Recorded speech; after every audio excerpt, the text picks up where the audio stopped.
revoked, defendants remanded.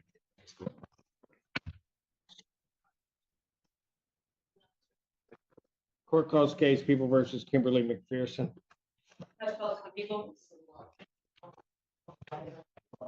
Since the public defender cannot oppose hearing. Mr. Butler, letter. Oh, I'm so sorry. No, you weren't. You were just in the way. I was gonna open the door. No, you weren't. You didn't even see her. Will you state your name for the record? Kimberly McPherson. All right, I do have before me a plea form. Yes. Plea form indicates that the defendant is going to plead to count 2 false pretenses, 200 to 1,000.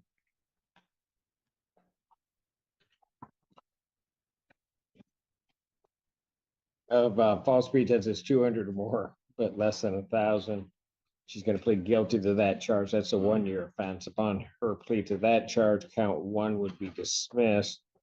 There is an agreement to pay restitution, total amount of 250. Oh, let's throw some Upfront stuff. as a condition precedent to the plea offer. Did she do that already? Your Honor, I prepared an order for the court that should be in the file to sign that. She has the money on herself today to make the payment.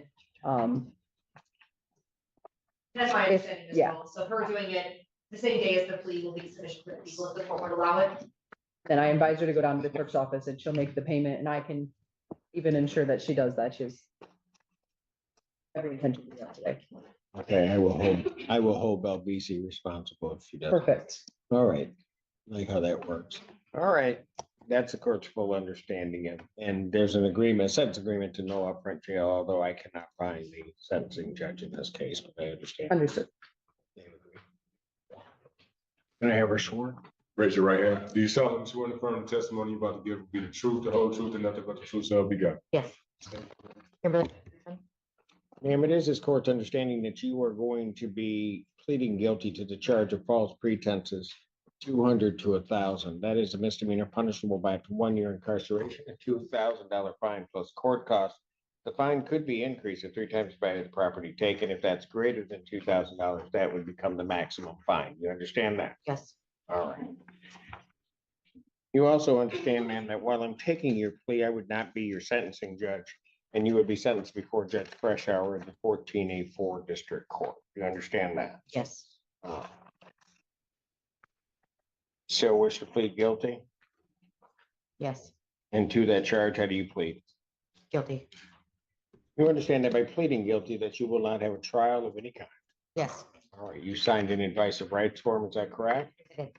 Any question regarding any of those rights? No. Look at paragraph 5 on that form. Those are your rights which are part of a trial. You understand that by pleading guilty, you're giving up those rights as well as all the rights contained on that form. Yes. You understand you're giving up your right to appeal of right. Yes. Are you on probation or parole? No. Has anybody promised you anything other than what's been stated here today on the record to get you to plea? No. Anybody threaten you or coerce you? No. You're doing this voluntarily of your own free will Yes. and because you believe that you are indeed guilty of this offense? Yes. April 8th, 2024, at the location of 813 West Michigan Avenue, City of Saline, Washtenaw County, State of Michigan. What did you do on that date that makes you think that you're guilty? Your Honor, may I have what you? You may.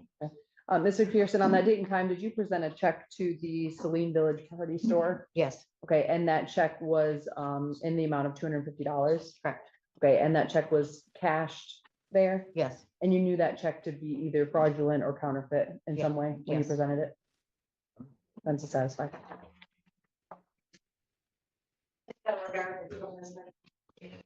Ma'am, I have to advise you that if you commit misconduct as defined under the Michigan court rules between the time of the taking of this plea and the time of your sentencing, in any sentence agreement, recommendation, or evaluation, the court would no longer be bound by it, and you could not withdraw your plea. You understand that, ma'am? Yes. All right. Counsel, are you aware of any other promises, threats, or other inducements which have led to this plea? No, Your Honor. And I think you were answering the question before I asked it, but have I complied with the court rule? Would it be proper to accept this defendant's plea? Yes, sir. I'm gonna satisfied with the allocution, but yes, I'm also satisfied with the plea. Thank you. Defense is satisfied, Judge. All right. Court will accept the defendant's plea to count 2. Count 1 is dismissed. pre-sentence investigation and report is ordered. Sentencing in this matter will be October 28th at 9 a.m. October 28th, 2025, 9 a.m. for Judge Freshout. Bond will continue. Thank you. Thank you.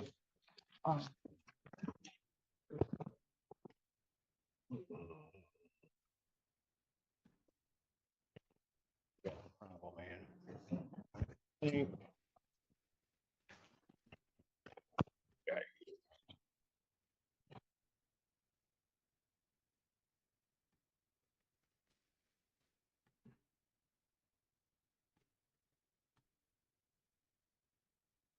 Court does call the case People versus Tiger Moore. Your Honor, never paid off for the people here. James Fifelsky appearing on behalf of Mr. Moore, who is You guys need to move out of the way of the door.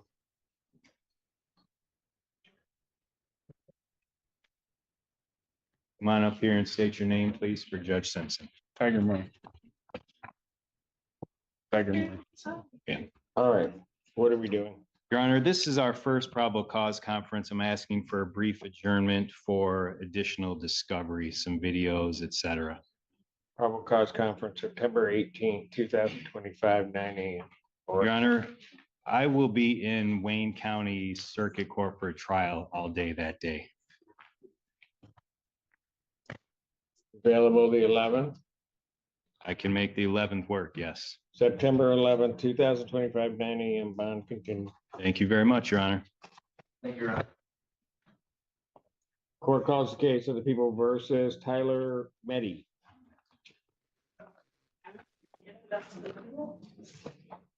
Assistant Public Defender Hannah Apple appearing on behalf of Mr. Meddy, who should be appearing via Zoom. Sir, state your name. Tyler Meddy. Your Honor, we're asking that these matters be set for a preliminary examination. All discovery is complete. Yes, Judge. We'll have the witnesses available on the 9th. Preliminary examination, September 9th, 2025, 9 a.m. That is before me.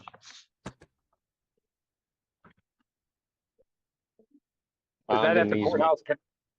Is that at the Pardon? courthouse connected to the Washington County Jail? Yes, sir. All right, thank you. All right, Jeff. thank you. Bond continue. Courthouse case People versus Robert Miller. Alexander, on behalf of the people. Assistant Public Defender Hello, Natalie Judge. Pate. Good morning.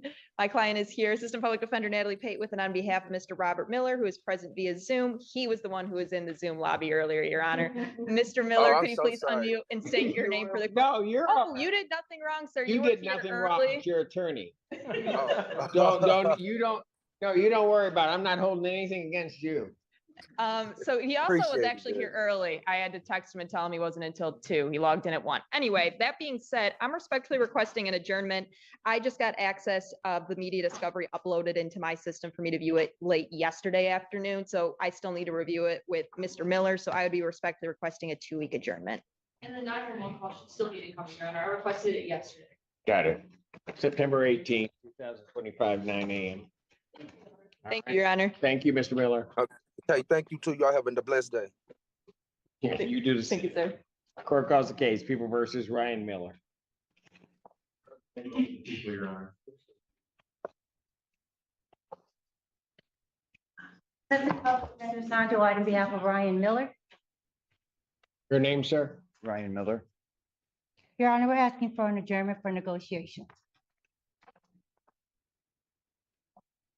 Probable cause conference, September 18th, 2025, 9 a.m. Bond continues. Thank you, Your Honor.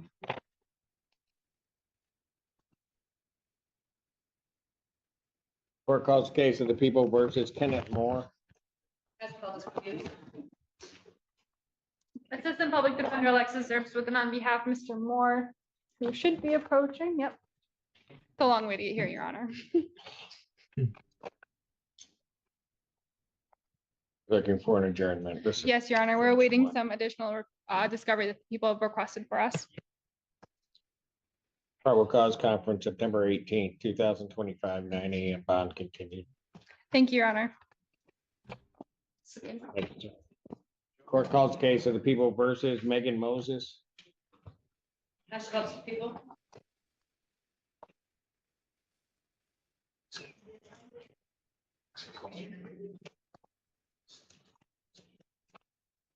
Afternoon, Your Honor, Constable Bates, on behalf of Ms. Megan Moses, who was present to my right. Can you state your full name for the record, Ms. Moses? Megan Moses. All right, go ahead. Your Honor, today is the date and time set for probable cause conference. At this time, we're going to be asking for an adjournment to continue negotiations, as well as give my client some time to hopefully pay off some of the restitution in exchange for a better offer. Before I set the date on an adjournment, she has a no bond warrant. Yes, Your Honor. Address that. As to the violation, Your Honor, my client still has the tether on her, leg. As to the explanation, Your Honor, she tells me she was riding her bike and the tether got caught in her bike, and like with the pedal, so she kind of had to adjust it. She lives far away from community corrections.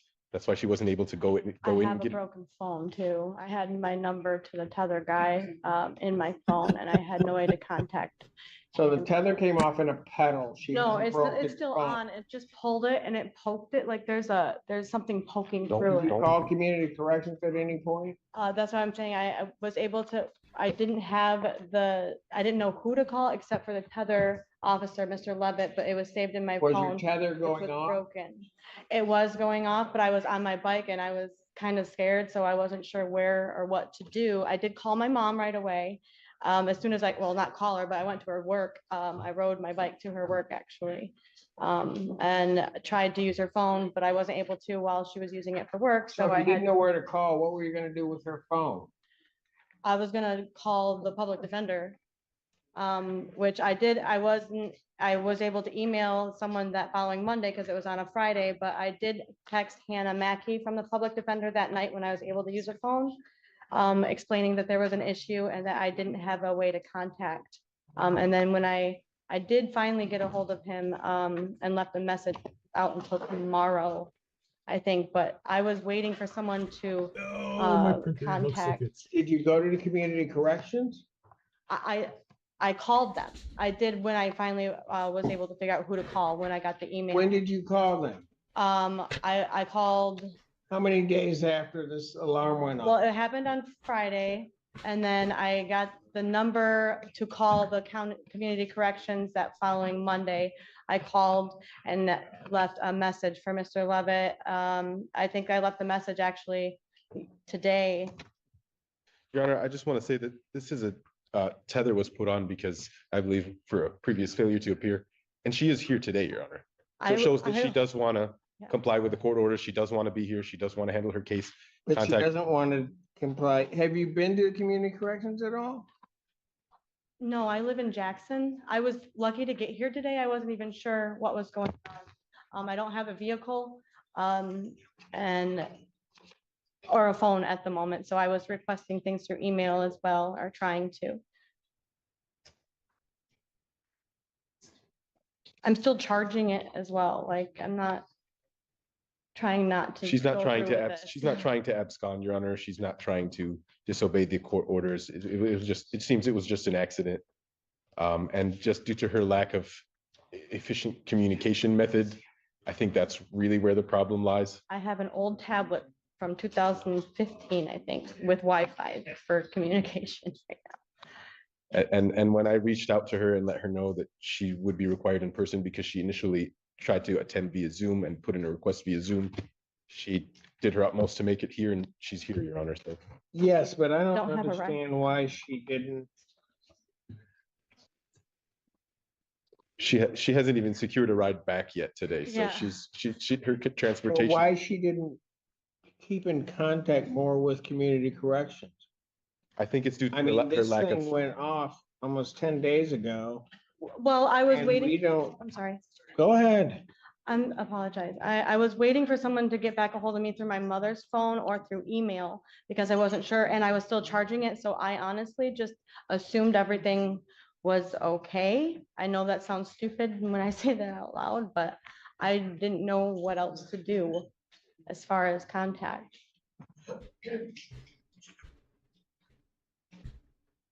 As soon as I found out the information this morning, I did everything I could to make sure to come. And left another message on Mr. Levitt's voicemail, who will not be in until tomorrow. The second page and what they suspect this defendant was doing is really alarming to me. I'm not sure what that means. Your Honor, I think that is mostly just speculation at this. Oh, I point. don't- She still has the tether on. She's still been charging it. She's still. What is? And I don't think there's a hot zone to this tether, Your Honor. I think it's just a GPS tracking tether to make sure she comes back from court, is what I understood. And she is here today. So so the purpose of the tether is being fulfilled. Any response from the people?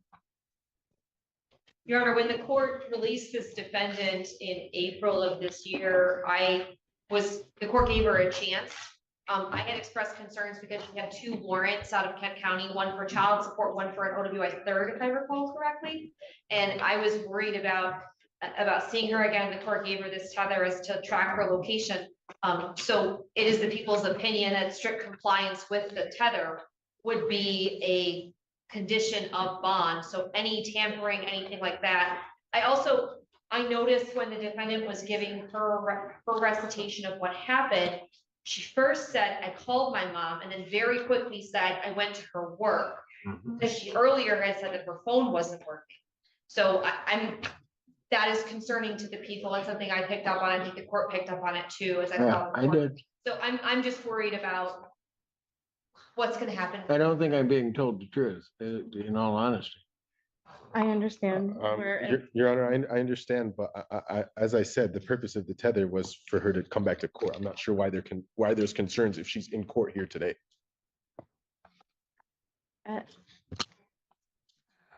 And she's saying that she just misspoke because she's very nervous, Your Honor. She suffers from anxiety.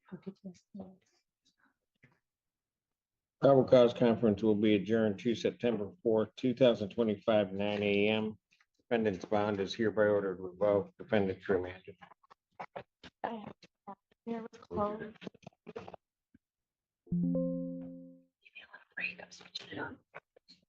Court calls the case of the people versus Richard.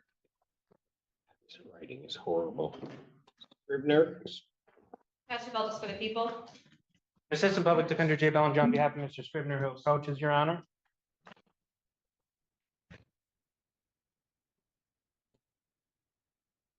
Very well dressed for court today, if I do say so.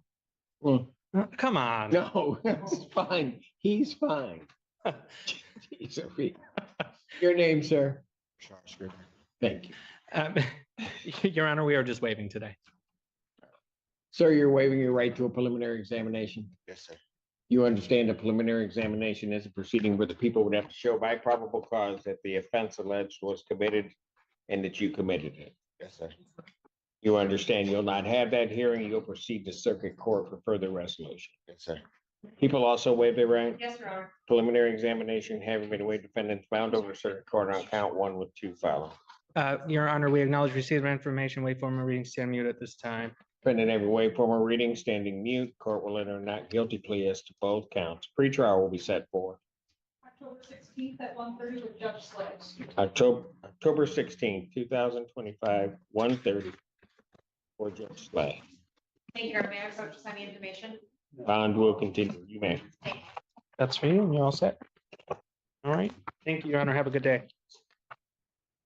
All right, thank you.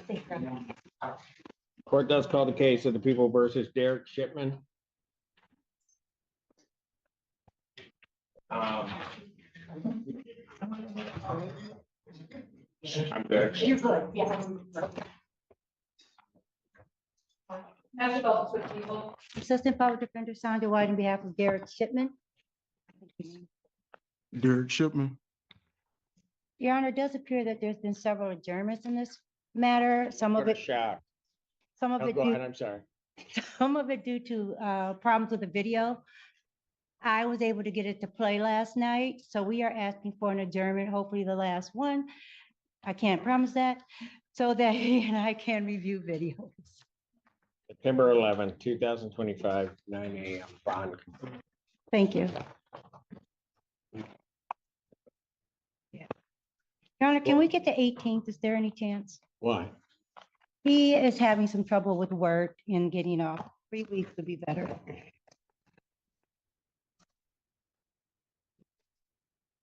Schedule change, they just changed it. This week. 18th. I can't promise that. Well, no, you better. Otherwise, we go back to the 11th. Okay. Thank you, Your Honor. Court calls the case, People versus Kimberly Stampley.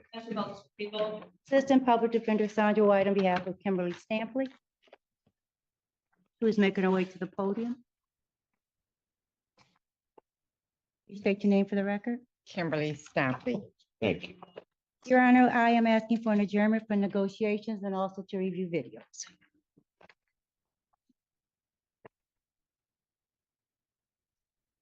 Have a green sheet, I do. May I approach? man.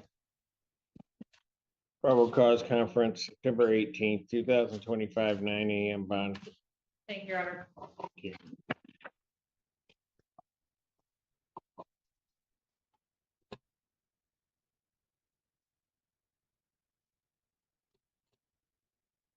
Court calls case of the People versus Devon Sykes.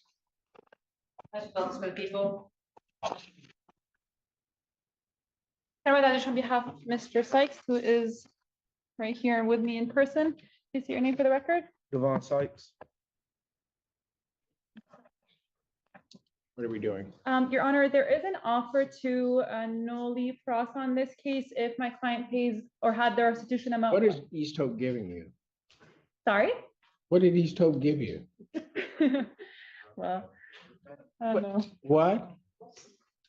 What did Did he hand you a pen? Oh, a pen. I didn't know who Yeah, that but was. that's I'm like sorry. Simon. I That's didn't know his Simon's name. I was pen. like, I don't know what Why he's is saying. East Hope giving you Simon's pen? Never mind. It's my I'm fault. I out. dropped it. I didn't pick it up. I was so confused that you spoke. Oh, that's what surprised me, though, gentlemen. All right. Me too. Go ahead, you can Thank you. continue. Your Honor. He has the restitution amount. We did submit the order to have the restitution amount paid as bond. We sent that in today. So we're asking for an adjournment. So hopefully you can get that paid. And we can. Get everything. You submitted the order to pay it over. Yeah, we did it today. So that still needs, it needs to be done. Yeah. And Your Honor, that order has some unique language in it because the offer that was made was to allow the payment of the restitution and dismissal. So what's actually gonna have to happen is it's gonna be paid, distributed, because if we just dismiss it, it'll trickle back, so it's not. And he understands he needs to pay that at 14B. Yeah. Okay, so we don't have to bring you back in between if something didn't happen. I'll go to the 18th. Thank you, Your Honor. All right, but make sure, once it's signed, that you get yourself over there. We'll be signing off on that today. Okay? Thank you. Appreciate it. All right, thank you. Your Honor. Bond continued. Court calls the case, People versus Terry Probst. Remember that just on behalf of Mr. Prost, who is not here because there's a writ. So that needs to be done. Probst? Not here. And he also has, a violation. Your Honor, he's not here because there is a writ. I believe he's in Monroe County Jail. There was not enough time for that to be completed, I believe. That's why he's not appearing on Zoom. Your Honor, we need 2 weeks. Right, but he also has a violation of his bond.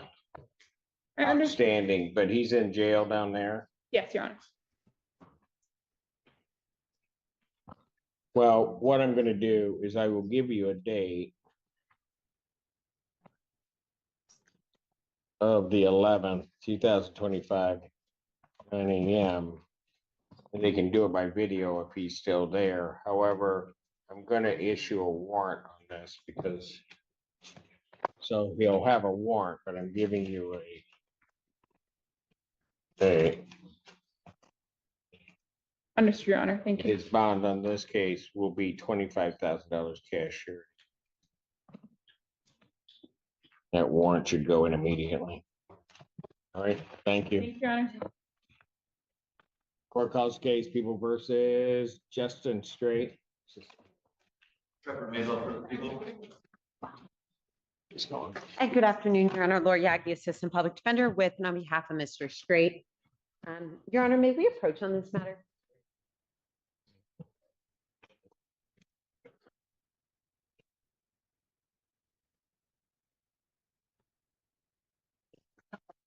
Approach. Thank you, Your Honor.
Record should reflect we've had a bench conference in this case. I will grant your adjournment, but the bigger problem is regarding the defendant's bond.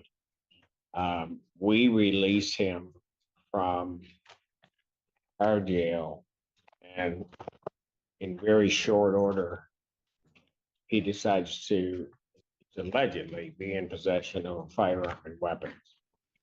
And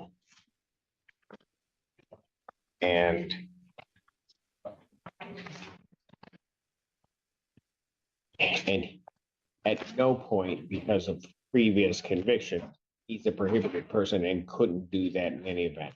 I understand he's maintaining his innocence in Livingston County, but those allegations are a violation of the bond in this case.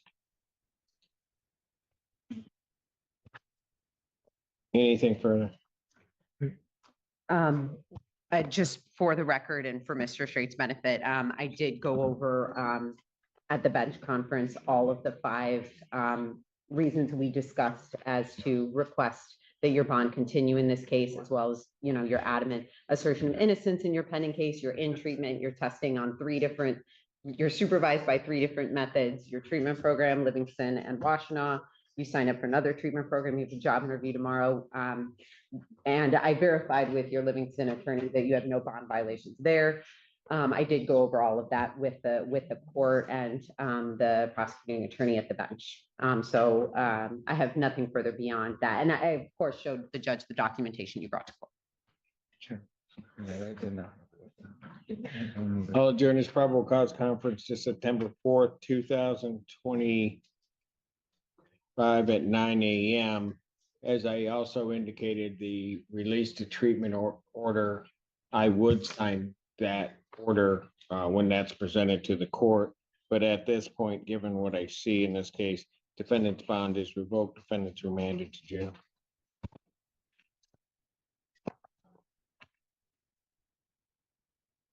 Court calls the case of the people versus Vershawn Vince.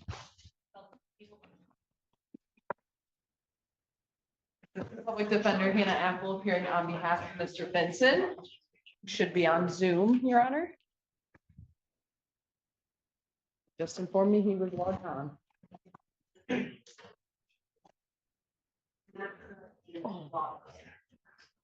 No, he's not in Zoom. And Apple, I liked you, but you're getting like Janaz. I'm just like, he said at 3:16 logging on now. I know. He's late anyway. Yeah, that might be right. You see him? I have not seen him, Your Honor. We don't have anybody on. So it's like 20 minutes ago he was logging on? Wow, yeah. Oh, He's already in enough trouble. Just throw some more on, all right? And Your Honor, Ms. Apple's been diligently trying to get him here. I know the court's been very patient, but I am going to request that. I will say, Judge. On the 12:30 time block, I had about a 30-minute conversation with him. We went through everything again. He's ready to enter his plea today. He has all the information. I was so hopeful to get this done. And then he told me he was logging on to Zoom. Well, let's hope we can hold on to the information for a week, at least. Bench warrant will issue for defendant's failure to appear. Bond is setting him $10,000 cash surety. That warrant will issue immediately.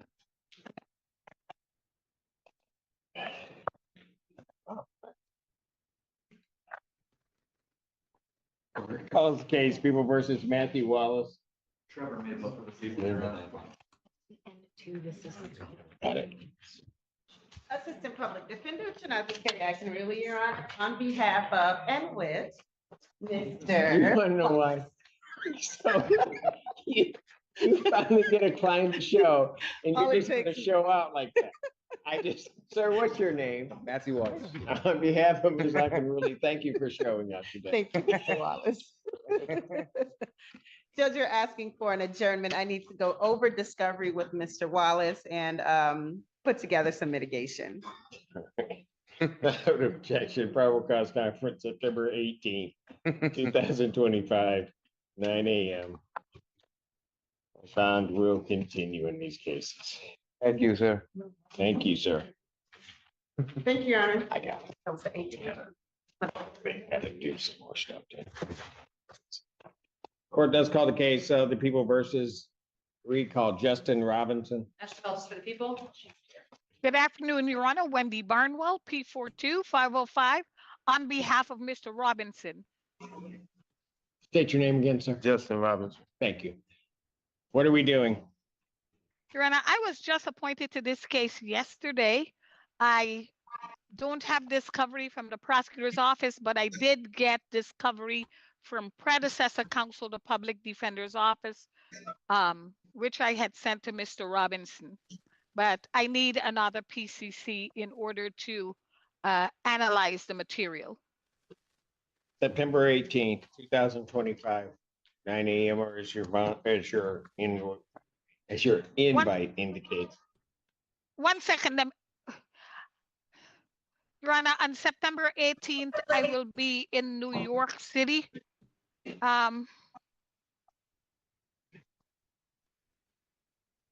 What about the 11th? On the 11th, I'm in your courthouse. Okay. Since you'll be here, that's what we'll do at the 11th. Okay, sorry. Thank you. Bond continued. Thank you, Judge. Court calls, thank you. Court calls the case, people versus Clacy Williams.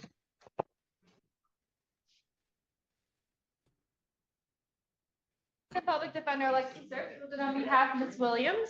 Ms. Williams, can you please state your name for the record? Clacy Williams. Thank you. Your Honor, we are requesting an adjournment. We still don't have any discovery on this matter. Yes, Your Honor. You went right into the next block, so it threw me off a little. That threw her off?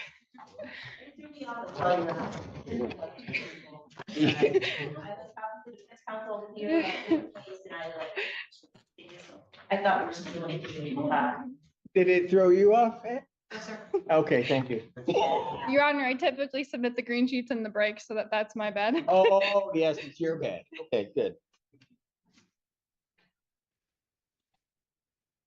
Probable cause conference, September 18th, 2025, 9 a.m. Bond continued. Thank you, Your Honor.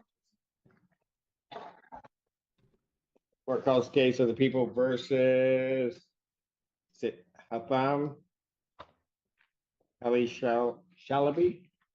I messed that all up. Jake Kennedy, for the People, Your Honor. Good afternoon, Your Honor. Dan Garrett on behalf of Mr. Al Shalabi. Please state your name. Al Shalaby. Hey, it's Al Shalabi. I know that, but I want to set, okay, never mind. Your Honor, we are here on a PCC. I filed an appearance for arraignment only. My client is asking for services of the public defender, and we submitted a signed stipulated withdrawal order. Yes. Happy to proceed as the court directs. And you should have been taken off of the case. I just left it on, had it heard today. I will sign that order.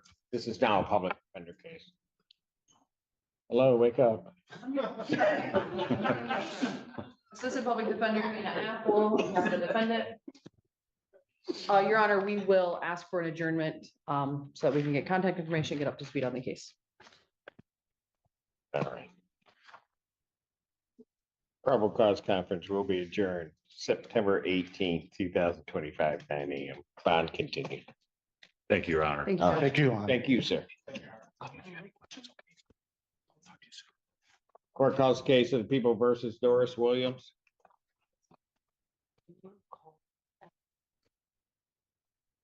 National Office for the People. Thank you. Assistant Public Defender Hannah Apple appearing on behalf of Miss Williams, who is on Zoom. Yes. State your name, ma'am. Doris Williams. All right. Your Honor, we're asking for an adjournment. We are waiting some video discovery. I got one. Okay. All right. I'll say it. Probable cause conference, September 18th, 2025, 9 a.m. Bond continued. Thank you, Thank you, Your Honor. Judge. Thank you. Thank you. Thank you, Ms. Williams. Thank you. Court calls the case, People versus Patricia Turner. And Your Honor, Dan Garrett on behalf of Patricia Turner, she's stepping forward. Hi, Patricia Turner. Thank you. Your Honor, we're asking for an exam date and discovery. We'll have their witnesses available the 9th. Thank you. Preliminary examination in person will be set September 9th, 2025, 9 a.m. That is before Judge Valvo. Thank you, Your Honor. Thank you, Your Honor. Thank you. Bond Thank you. continued. Thank you.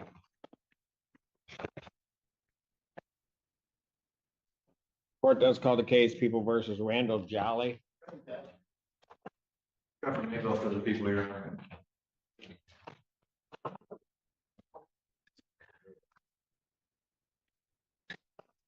Judge Mark Ellis representing Randall Jolly. Sir, please tell the judge your name. Randall Jolly.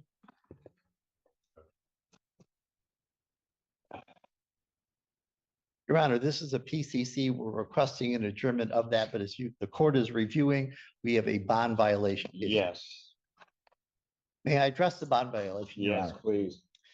Your Honor, I was not the lawyer on the record at the time that the arraignment was happening, so I wasn't there, didn't know about it. I did review it this morning. The bond document in the file does not order my client to be subjected to testing. It tells them don't do drugs. Now, I don't plan to use that. Well, but counsel, go ahead. You can. I don't plan to use that as my want, but go ahead. Not a problem. Judge, the problem is really the past and going forward. He tested positive for a drug which is a opioid inhibitor. That, of course, is a drug you cannot get and you cannot take if you are taking opioids because the combination of the two is likely to kill you. He has a prescription for that. So the funny sounding buprenorphine. Yes, he has a prescription for that. He today can pull out of his pocket a copy of his pill bottle showing his prescription. Oh, he told about grabbing it out. So, Judge, I have that available to the court. He's on Suboxone. He is. Okay. Yes, Judge. Can I say? Shh. No. But you're saying he didn't know that he had to test? No, that is not my argument, but Judge, going forward, I believe there's a problem. He has missed the last two tests. The only reason he missed the last two tests is he is employed full-time at Ford Motor Company. He has his employee badge in his pocket. If you can pull that out, we will offer that to the court. He works a crazy schedule. He builds cars and he starts at 6 a.m. and he gets out at 5 o'clock at night. His testing facility closes at 4 o'clock at night. He's been there 5 years, but he doesn't have the sort of seniority to grant flexibility. So we apologize for missing it. So this morning, when I had no idea that there would be a bond What was the other drug, the amphetamine? That was the initial time, Judge, and he's absolutely guilty of that. That was the first time he was ordered to test. Yes. Since then, he has not taken any of that stuff, and he will test negative today. Well, there are two things. One, he had THC in his system. Yes. Whether he took it or not, he doesn't get a card till the next issued the next day. Yes. He also has abnormal creatinine, which is a problem because that usually will appear in rare circumstances, but typically when somebody's trying to mask. So Judge, if I may, he absolutely flunked your first test, no question about it. But that was the first test, and since then, he has been clean. He missed the two tests. I don't know how you say that. He took one other test. Yes. And then didn't test. Yes. That's. Your Honor, may I say something? I'm sorry to interrupt. I just wanted to say something on my behalf. Go ahead. I live in Wayland. I work in Wayne. It's a 2-hour drive. I drive literally 4 hours a day back and forth to go to work and get back home. I work till 5 o'clock. I called my probation officer. I want to test. It's not that I'm trying to get away from testing. It's impossible when it's at a time I can't get there. And I don't want to lose my job because that's some benefits for the kids. I mean, it's a rock in a hard place situation. And I'm just trying to figure out the best way to move forward without losing. Did you talk to your attorney about testing closer to where you are? No, Judge, I had no idea there was a problem, but I will say this. When I found out this morning there was a problem, I called testing facilities and I found places that have more relaxed hours. They also charge 130 to 150 bucks for a test. At the moment, your court's charging them 12. And I mean, that is. I don't mind paying the money. And it's the facility closed at 4, I just get off at 5. I have no issue testing, Your Honor. I really don't. Well, when I look at this, you sit up here telling me you don't have an issue testing. I've got 2 missed tests. Correct. I have an issue because of the time, Your Honor. That's it. I'm hands down. It's just because of the time. And I'm not trying to skate. It's hard. It really is hard to get out of my job. It's an assembly line, so they can. I understand how. I want to fix this. I do. I really do. Well, and I don't know why somebody's not contacting the court or somebody prior to us getting to this point today. Then when you know you haven't tested. Sorry, Judge, I read the email this morning. I had no idea there was a problem. And it would be one thing if all that was showing up in a system is Suboxone, but that's not everything that's showing up in a system from the initial test. And then I really don't have much for August. I'm sorry, I didn't. I don't have testing for August. I mean, yes, effectively, I don't have it. The whole month. He doesn't test. I want to, Your Honor. I do. I just need a facility that's a little later. I'm just scared to lose my job. It's really, I got my kids. I mean, it's just hard. Judge, had I known, I would have made efforts to try to resolve this before today. I had no idea this was coming up. I just need a little help. Any response from the people?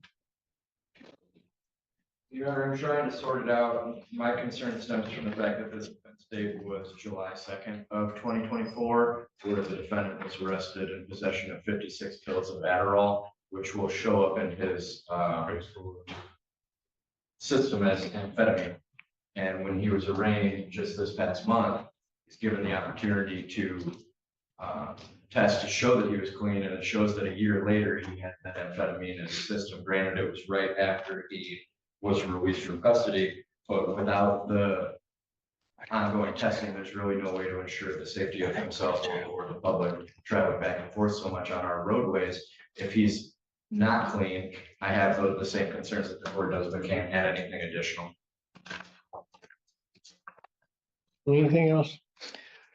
Judge, I wish there was an easy answer.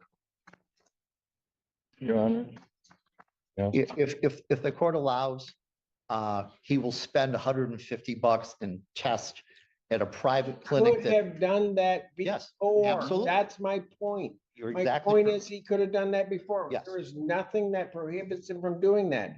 What I have and what the prosecutors added is that the only test I have is that same drug that's showing up a year past is still showing up in his system. And then I don't have any testing. Simple as that. You don't.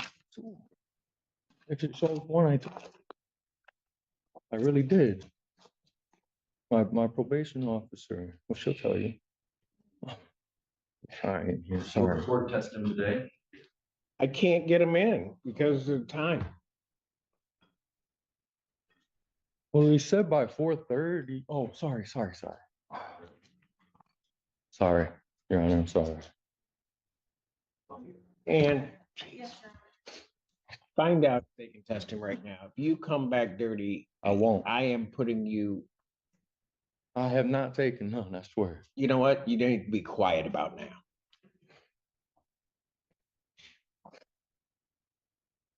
Can you see if they can get him tested? Yeah.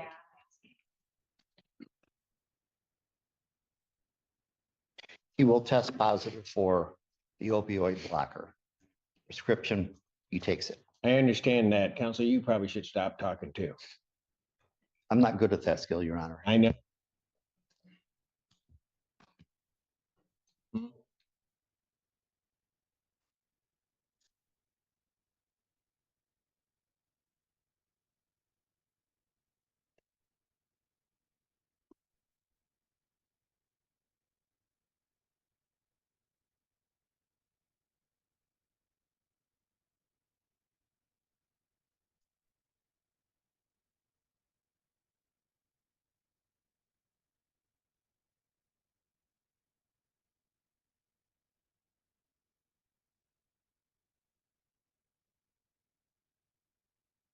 No answer yet. You need to go over there, see if you can test.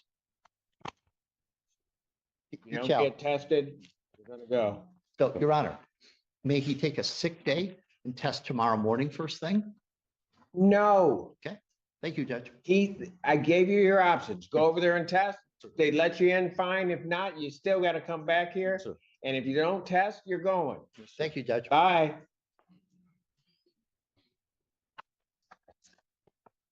Thank you, Your Honor. Really? No, I'm kidding. You're welcome. Calls the case. People versus Brandon Bellotti. On behalf of the people, Your Honor. Did you want me to call your case now or no? I would be fine. Thank you. Joe Simon on behalf of Mr. Bellotti. Your name, sir? Brandon Bellotti. I will say there's an alarming statistical coincidence of me being called following such cases, if that's what you're referring to. You know, I noticed that. And I was saying, it's God's way of trying to calm me down. Doesn't work. But go ahead. Anyway, Your Honor, in this case, there's some outstanding discovery. Ms. Zenda told me that she's actually processing that today. So I'm asking for an adjournment of the PCC, but the earlier date should work. Yes, Your Honor. The 11th. Have the media notice made now, it just has to get released over to Mr. Simon, and it should be done with it by tomorrow. Then the 11th. 11th will be. All right. September 11th, 2025, 9 a.m. Bond will continue. Thank you, Your Honor. Thank you. Thank you, sir. Thank you. Court calls the case of the people versus Timothy Flood. Your Honor, Joe Simon on behalf of Mr. Flood. Timothy, state your name. Flood. Your Honor, similarly, there's outstanding discovery here, but I don't think the same progress has been made. And I'd be requesting the following week for an adjourned PCC. The 18th. Please. All right. Any objection from the people? No. Probable cause conference, September 18th, 2025, 9 a.m. Bond continue. Your Honor, one more thing though. May counsel approach briefly on a bond matter? You may.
My record should reflect that you had a bench trial in this case.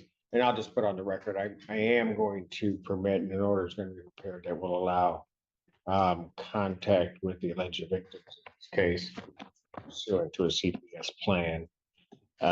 There'll be an order coming over and I will then sign off on the order. Thank you, Your Honor. All right, thank you. We'll see you on the 18th. Thank you, sir. Court calls case People versus Kendra Weathers. Trevor Mabel for the people, Your Honor. Good afternoon, Your Honor. Sam Bernstein from Ms. Weathers. This was our other case, wasn't I think there was a co-defendant earlier. it? Yes. We set that for exam on. For September 18th. Really? It was an exam. The one with me and Mr. Burnside has the exam. This one's not. No, this is the PCRNL where Mr. Brown mysteriously has no discovery for some weird reason. And Wow, wow, wow. no, remember he said because the GIS, he doesn't have anything. It's very strange. Yes, well, not really. I've never had JAS, but I do have the discovery, Your Honor. I just need time to read it. Okay, Co-defendant Hunter was set for PCC on 9/18. thank you, sir. Probable cause conference, 9/18, 2025, 9 AM, bond continue. Thank you, Your Honor. See, where are they? I'm right Or here. what? Okay, state your name, please. I'm sorry. Andrew Weathers. All right. All right, very good. Thank you. So we got the 18th. All right? Thank you. Court does call the case People versus Jamison Napier. And Wilson Tanner appearing with and on behalf of Mr. Napier, who's approaching to my right. Your name, sir? Jameson Napier. Thank you. All right, what are we doing? Your Honor, we recently discovered more witnesses, one of them whom the police had attempted to talk to but hadn't, and there's apparently were more witnesses at the scene. I'm trying to contact them. I asked for, one of them I was able to talk to yesterday for a few seconds when he was getting on a plane and will be back next week. I'd like some more time to do that. I think prosecutors asked me for information regarding that as well, and I'm trying to gather that. So you need an adjournment to talk to witnesses? Yes, yes, please, Your Honor. You have a green sheet prepared? I don't.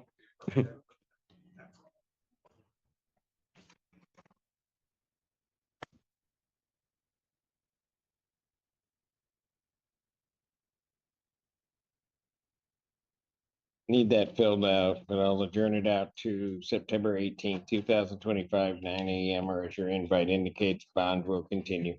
Thank you very much, Your Honor. Yeah, my client has a new address. May I just drop that at the clerk's office and Absolutely. Thank you very much. Can you wait for the green sheet so I can sign off? Court does call the case People versus Trista Benitez.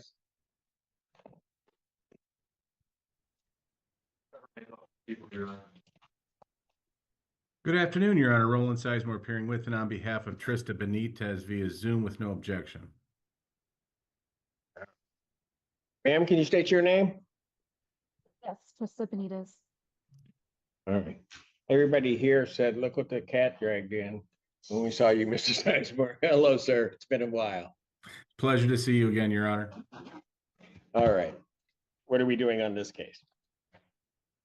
Your Honor, Mr. Mabel and I have had some conversations which I believe will be fruitful. There's also some additional body cam recordings I've requested from him. I'm asking for an adjournment, please. All right. That's true, Your Honor. All right. Will the 18th work for you, sir? It does not. Would the 11th please be available for the court? Yeah, that's going to be a day. I'm happy to go to the 25th. Do you have any problem with that, counsel? No, sir. All right. I mean, I'd like to see you sooner than later, but I know what that day is going to be kind of so far. So September 25th, 2025, 9 AM. Bond will continue. All right. Thank you very much. Thank you, sir. Good to see you. Thank you, ma'am. Thank you. Court does call the case People versus Nolan Hearns. Good afternoon again, Your Honor. James Fifelsky on behalf of Nolan Hearns. Can you please state your name? Nolan Hearns.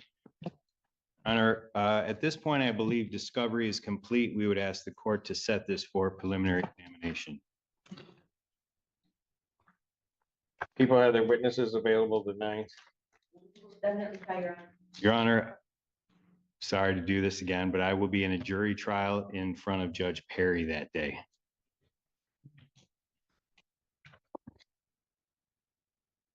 Sixteenth, Can make that work, Your Honor. Thank you. preliminary examination, September 16th, 2025, 9 a.m. That's before Judge Washington.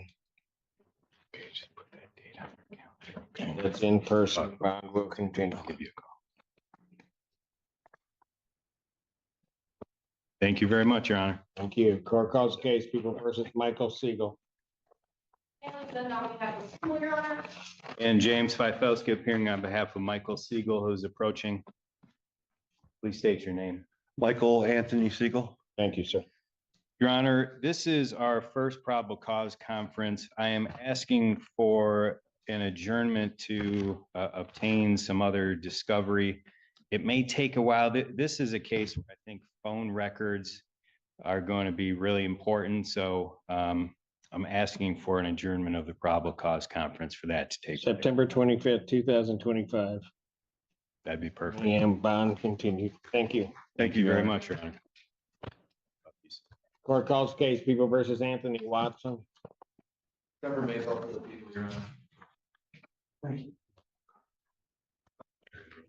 afternoon, Good afternoon, Your Honor. May it please the Honorable Court, David Burgess on behalf of Anthony Watson. Your name?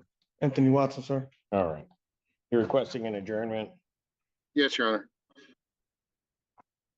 No objection. September 18th, 2025, 9 a.m. Bond continued. Thank you, Your Honor.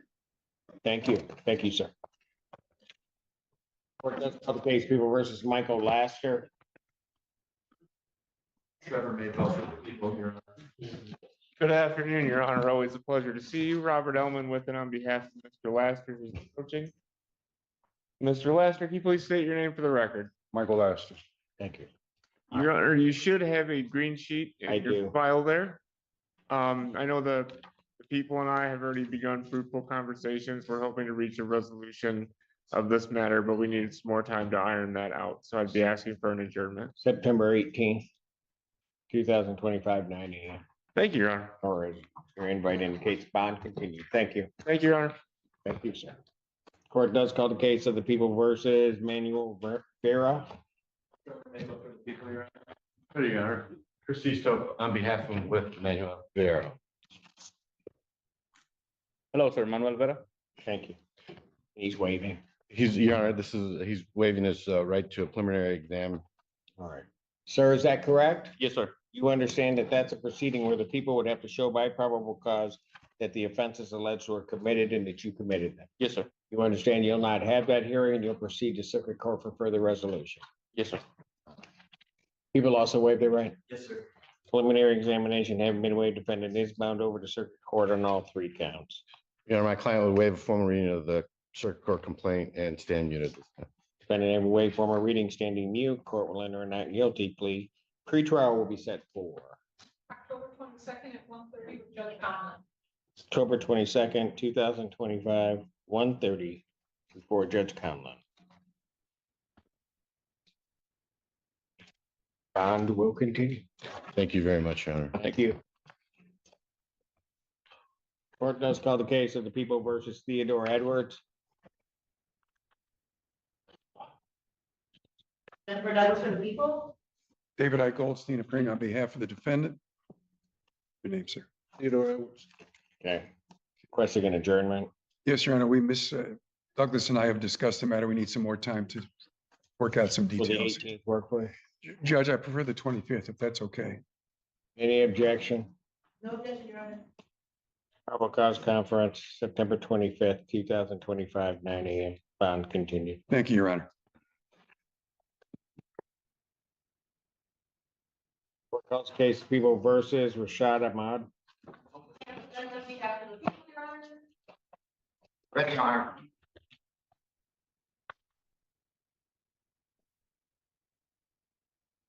Good afternoon, Your Honor. Hassam Al-Qudsi on behalf of defendant. Rashad Ahmed. I have a plea form in front of me that indicates that the defendant is going to be pleading guilty to attempted interfering with electronic communications. That's a 1-year misdemeanor. That's a count 3. Upon a successful plea to that charge, counts 1 and 2 would be dismissed. The defendant is also agreeing to pay full restitution. And there's a sentence agreement, although the court, I cannot bind the sentencing judge. In this case, there's an agreement to no upfront jail. The prosecutor and defendants are agreeing to that. That's correct. Yes, Your Honor. May I have him sworn? Raise your right hand. You solemnly swear and affirm the testimony you're about to give be the truth, the whole truth, and nothing but the truth, so help you God. Yes. State your name. Rashad Ahmed. Sir, it is this court's understanding that you are going to be pleading guilty to the charge of attempted interfering with electronic communications. That is a misdemeanor punishable by up to 1 year incarceration, a $500 fine plus court costs. Do you understand that? Yes, sir. You understand also, sir, that while I'm taking your plea, I would not be your sentencing judge, and you would be sentenced before Judge Washington in the 14B District Court. Yes, sir. All right. Still wish to plead guilty? Sorry? Do you still wish to plead guilty to this charge? Your Honor, may I say something? Just something happened, the victim is here. Just want to let you know. Okay. And may I approach, Your Honor? Yeah. I'm sorry about that.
All right, sir, understanding the maximum penalties in this case, do you still wish to plead guilty to this charge? Yes, sir. And to that charge, how do you plead? Yes, sir. How do you plead? Guilty or not guilty? Guilty. And you understand that by pleading guilty, you will not have a trial of any kind. Yes, sir. You signed an advice of rights form. Is that correct? Yes, sir. Do you have any question regarding those rights? No, sir. Please look at paragraph 5. You'll see a copy on the podium. Those are your rights, which are part of a trial. You understand that by pleading guilty, you're giving up those rights as well as all the rights on that form. Yes, sir. You understand you're giving up your right to appeal of right. Yes, sir. Are you on probation or parole? No. Has anybody promised you anything other than what's been stated here today on the record to get you to plead? No, sir. Has anybody threatened you or coerced you in any way? No, sir. You're doing this voluntarily and of your own free will? Yes, sir. And also because you believe that you're guilty of this offense? Yes, sir.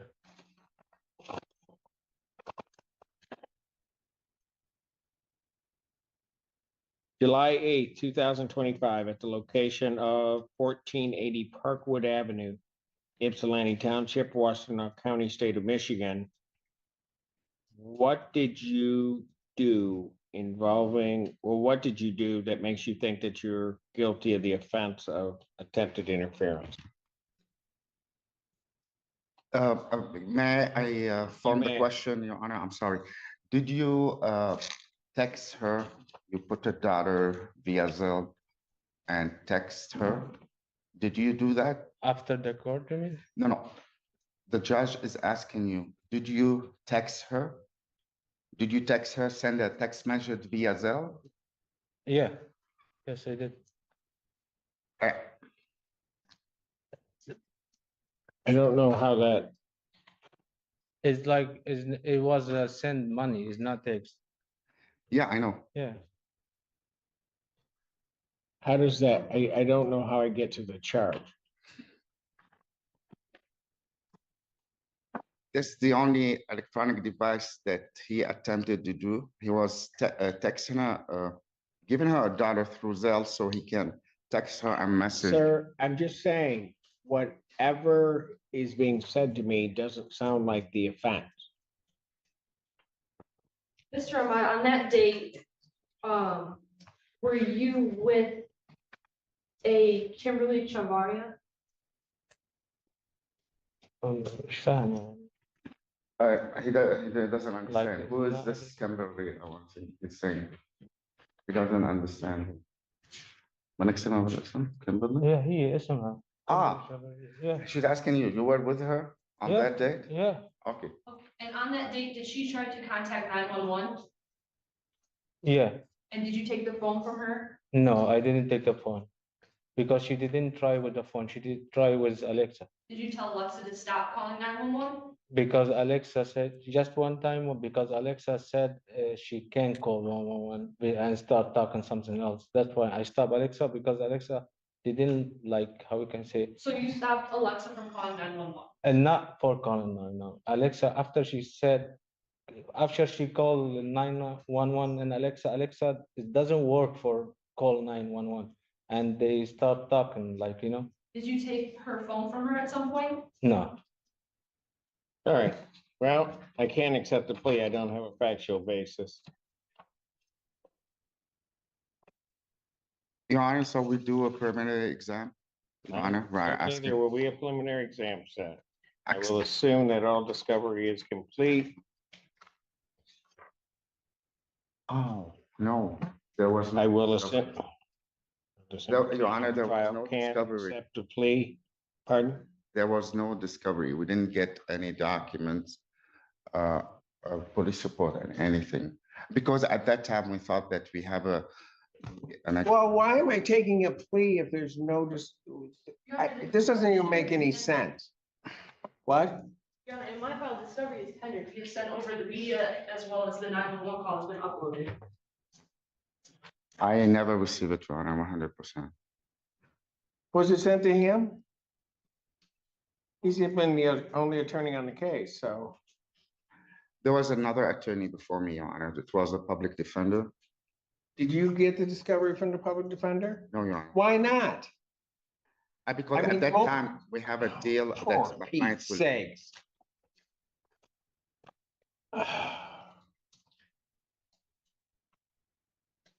Your Honor, I believe we sent discovery to both the public defender. I believe Ms. Stedman was also on this case prior, and the discovery was also sent to her. And you're saying from neither prior attorney did you get discovery? No, Your Honor. Can you send it to him now? Because I'm setting this for exam. I'm not playing around with this anymore. Send a discovery to them. This will be set for preliminary examination in person, September 9th, 2025, 9 a.m. That's before me. I'm gonna quit playing games. Bond continued. Thank you, Your Honor. Court calls case, People versus Marcia Shaquan. Morning, Your Honor, or good afternoon, excuse me. G, thank you. I'm actually called for the people. My apologies. Good afternoon, Your Honor. Dave Merway, P76460, standing in for attorney of record Zachary Hallman on behalf of Marcia G. Say your name for the record. Marcia G. Good afternoon, Your Honor. Good afternoon. Maybe not. Getting like. It's been a long week, Judge, probably for you too. We're just asking for discovery. I've been back 2 days. Yes, but it's been long. Go ahead. You were on vacation, Judge? Well, that's what they call it. Okay, yeah. I know how that goes. We're just asking for discovery, Judge. That 9/25 date sounded pretty good, but yeah, but my partner Zach just wants to talk to the prosecutor and he wants to review the discovery with Ms. G. Promise Any you. objection to going to, I would set this for the 18th. Any objection to going to the 20? Oh, 18th is fine too, Judge. That's fine. Whatever pleases defense counsel when the court is fine. No, the 18th is fine, Judge. That, she's never, ever said that. Ever. Well, I appreciate it. I want a transcript. Probable cause conference will be adjourned to the 25th. Oh, thank you, Judge. I appreciate it. I thought you'd be too. 9 a.m. Bond will continue. No, take care. Bye. They just turned and left. I didn't even continue bond. They just started walking out. They didn't even care. I have enough. Oh, we continue. We love it, Judge. Thank you so much. What the heck? I didn't even know what that was.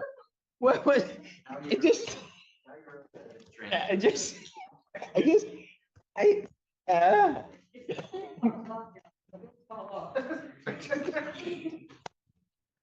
Court calls the case, People versus Rita, is it Giddick? Ashley Feltus for the people. Oh, boy. Good afternoon, Your Honor. Steve Tremonti with and on behalf of Dr. Rita Giddick on all three matters. Dr. Giddick, could you state your name for the record, please? My name is Dr. Rita Gittik. Okay. And this is a waiver Yes, Your Honor. on all cases? Just make sure they all seem.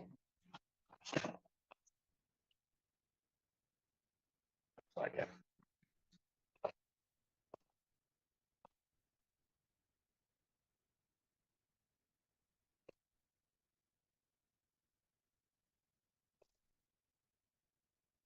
And you're going to waive your right to a preliminary examination in all three cases? Yes, sir. Okay, you understand that a preliminary examination is a proceeding where the people have to show by the standard of probable cause that the offense was committed and that you committed it. Yes, Your Honor. And you understand you will not have that hearing and you'll proceed to circuit court. Yes, Your Honor. All right. People also waive their right? Yes, Your Honor. Preliminary examination having been waived, defendant is bound over to circuit court on a single count in all three cases. Thank you, Your Honor. And as to the information, we'll waive its formal reading and stand mute. Defendant having waived formal reading, standing mute, court will enter a not guilty plea. Pretrial will be set October 21st at 1:30 with Judge Conkey. October 21st, 2025, 1:30 before Judge Kunk. Thank you very much. Thank you. Thank you, bond will. Are we done? Good seeing you. May I leave the podium? Yes. Thank you. Good seeing you again. You too.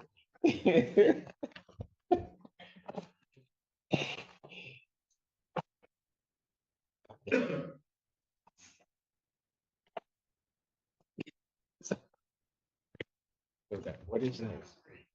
That's a recall. I can confirm that Mr. Jolly went over, but I do not yet. That's a recall that has to go into the last block. All right, I've got one more block left, now 5 cases. I'm gonna take a brief break, and I will come back. And this 190-day case day will be done. Court's gonna stand in. All right.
Simpsons taking a long break. Oh my God.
Okay,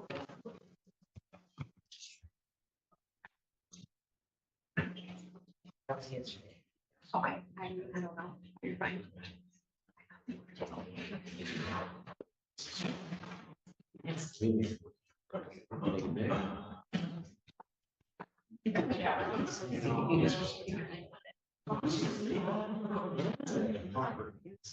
All rise. CNA District Court, County of Washington, State of Michigan is now back in session. The honorable please take a step. Ooh, court's Maybe back. soon. Court does call the case of the people versus Edward Reed.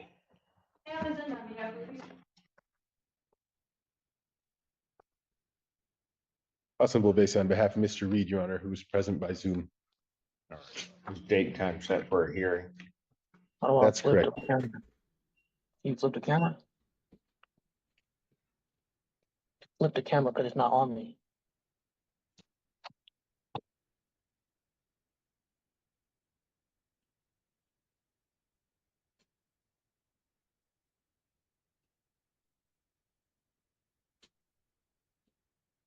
Mr. Reed, can you state your full name for the record, Mr. Reed? It's Edward Reed. We can see you. Can Today, I ask a quick question? who do you want to ask the question to, Mr. Reed? To my attorney. Yeah, I'm here. What would be the benefits of me pleading guilty today? That's the conversation not on the record. Okay, then. It's as we spoke, Mr. Reed, as you and I discussed, as you also discussed with Mr. Brown. I'm not gonna get into that. Here's what I'm gonna do. I'm gonna adjourn this hearing out. He obviously has some questions. Yeah, He's not I've now. Is he in custody at this point? Yes. He is in custody at the hospital, Your Honor. We had this set for his probable cause and motion. I did want to put on the record as well, I was under the impression that he would be admitted today. If he's not admitted, I would like to know beforehand so we could excuse the victim again. No, okay. Just want to put that on the record. I was also under the impression that he was going to be admitting as well as waiving his PCC, but it seems his plans may have changed. All right. I'm just unclear. I've been heavily. I don't want you to say anything, Mr. Reed. If you're not ready to admit today, the judge is pushing it out. We can Probable discuss. cause conference and the motion will be adjourned to another lovely day like today. That'll be September 4th, 2025, 9 a.m. or as you're in, well, actually that's at 3 p.m. Oh, 3 p.m. Okay, thank you, Your Honor.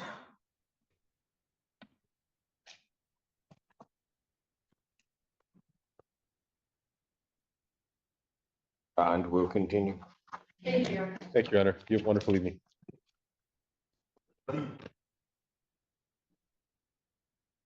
That's called the case people versus Maurice Virgins. Oh, we got a call from. Yeah.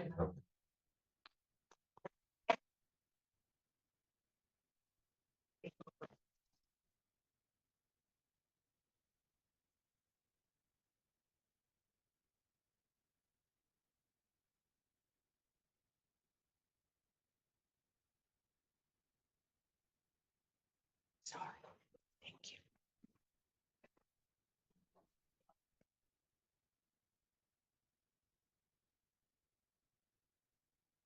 I should spell this with people. And Lori Yagi, Assistant Public Defender, with and on behalf of Mr. Bergens, who's approaching. Mr. Bergens, can you state your name for the court? My name is Maurice Bergens. All right. How you doing, Your Honor? So, Doing well, thank you. You're welcome. Your Honor, I won't belabor the points I made in my motion, but I do have some additional information. Mr. Bergen's partner is here in court. Ms. McCoy, she's in the first pew. She has been working very diligently to come up with a plan for his success upon his release. Obviously, the most important thing is Mr. Bergen's made representations to this court that he had been starting treatment. I did not have the verification at the last court date. However, I did get that verification and I submitted it with motion. I do have a printed copy from Marcus Pollard at Home and New Vision, the peer recovery coach. Ms. McCoy also has been ensuring that Mr. Bergens will be set up with CMH upon his release with therapy, psychiatry. She signed him up for a spiritual program that also aids in his recovery. It's called Rooted through 242 Church, and basically helps you rely on faith in tough times. She bought the book for it. It starts next month.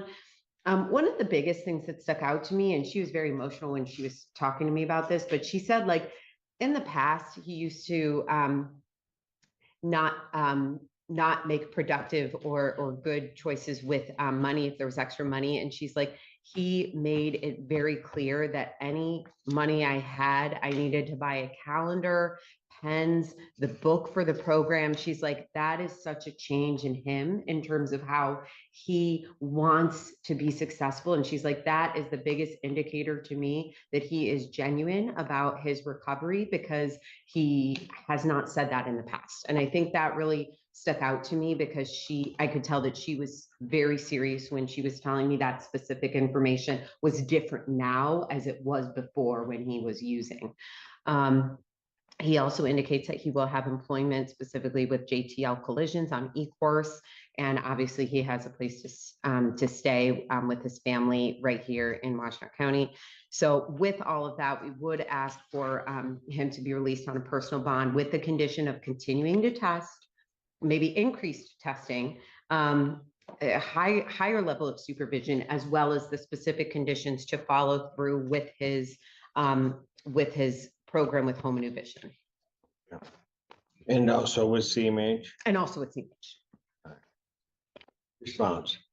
You will leave at the discretion of the court. That all sounds very good and productive. Only concerns I have here is just the positive test we did see. And I do recognize this case is older. I think it's from 2023, if I remember correctly. All right. What I will do is, and you attached an order, but I'm gonna need a more specific order. Okay. Just indicating that I will grant the motion. Mr. Urgent is to comply with and stay enrolled in Home of New Vision. He's to comply with the treatment plan as developed by CMA. How often was he testing? Random, sir. Whenever they called the number one, it was sometimes twice a week. I'm prepared to do it, Your Honor. I apologize for my bad decision. Was he on some type of standard supervision? It was standard. Let me verify. I apologize, Your Honor. He was on standard supervision. So I'm gonna need a new order. Understood. I want our community corrections order. I want intensive supervision. Thank you, Your Honor. All right. Testing at least a year in tests. Well, they'll do the intensive supervision, which will include the testing component. All right. So if you prepare an order to that effect, we will do the community corrections portion of the order.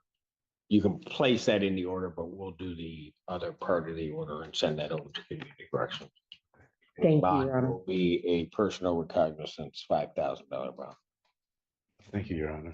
Thank you, What's Your gonna Honor. be our next PCC date, Your Honor? And you're requesting an adjournment. I am, Your Honor. To be out, what I'll do is I'll set the probable cause conference for September 18th. That will at least give us a track history with him as to what he's doing and everything else along those lines. Thank you, Your Honor. All right. Thank you, Your Honor. I'm doing this. It's up to you now. I understand, sir. I know you ain't for no games. I already see that. I don't know what that means. You don't play no games. I know what it That means. means. I'm one of the nicest people I know. Okay. You could, Thank you. that is the one thing today you could have signed on to. Oh, Okay. Thank you, Your Honor. All Thank right. you, Your Honor. Thank you. Guilty. Yeah. 25? I know, I just said 5,000.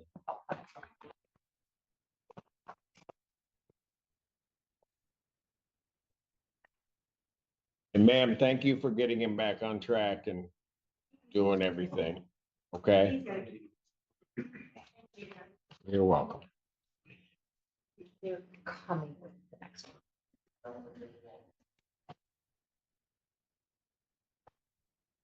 Court calls case People versus DeLorean Durrell. Ash Feltus for the people. Afternoon, almost evening, Your Honor. Sam Bernstein with on behalf of Mr. Durrell. Thank you for reminding me.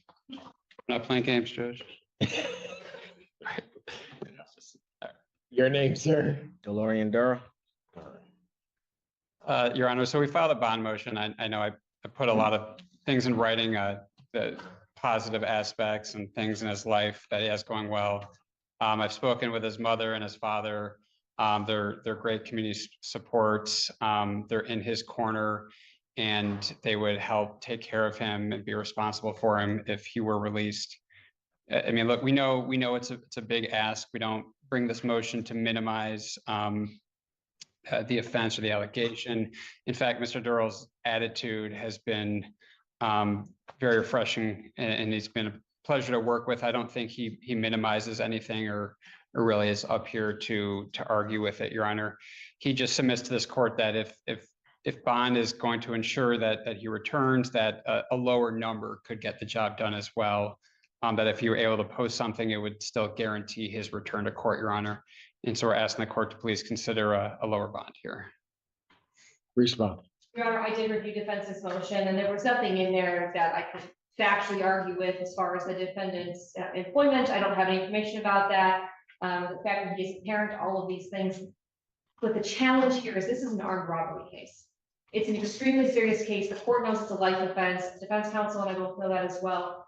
The facts in this case involve robbing a pizza delivery driver at gunpoint. It's just so incredibly serious and frankly terrifying. The fact that if there's any bond set at all is a gift. Bond could properly be denied for this offense and it would be completely within the court rules. So I think at this point, I would be within my rights to ask that the bond be denied because it is an armed robbery offense. I'm not asking for that, but I am asking the court continue the bond is that this person has a co-defendant that got set for an exam on September the 9th, earlier today. So I anticipate that Mr. Bernstein will ask this to be set also for an exam on that date. I do have information about the defendant's juvenile history that I'm happy to provide to the court at the bench if the court wants to hear about that. There is history and it is of concern to the people. Anything else, Mr. Burke? No, Your Honor, thank you. All right. I don't really need that. The juvenile history, the factual circumstances of this case and looking at the bond, and yes, it certainly could have been denied. It was not in this case. I'm going to deny the defendant's motion to reduce bond.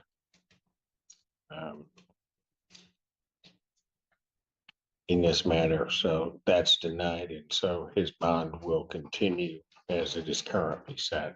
But at the same time, I will not raise it or deny bond outright on this matter. Understood, Your Honor, and we are prepared to move forward to that September 9th prelim date. That was for Your Honor. It was before me? Yes, Your Honor. Okay, thank you. Because from this morning, I couldn't remember. I understand. I had to write it down myself. Preliminary examination then will be September 9th, 2025, 9 a.m., and that's before me. Thank you, Your Honor. Thank you. Thank you, Your Honor. Have a great Labor Day weekend to you and your staff. You do the same, sir. I'm going to need an order. Okay. Oh, I'm sorry. No. They're bringing him out. It's not in custody anymore. Get it to Mr. Court does call the case of the People versus Test for Michael versus Test for him. Not versus. Test for Michael, Test for him. Ash Feltus, people. James Fifelski on behalf of Mr. Tesfa Ramey, and I have the hardest time pronouncing. I'm sorry, sir. Can you pronounce your name, please, for the judge? Tessa Michael Tessamara. I don't know that we can proceed on anything today because we were informed at 2 o'clock that he needed an interpreter. And we were unable to obtain one, correct? Yes. And we were unable to get an interpreter. What language does he need? Your Honor, and I can speak to that. It's Tigrinya. He's a native of Eritrea, Africa. And the reason I had several communications with my client, and as I did, it became clear to me that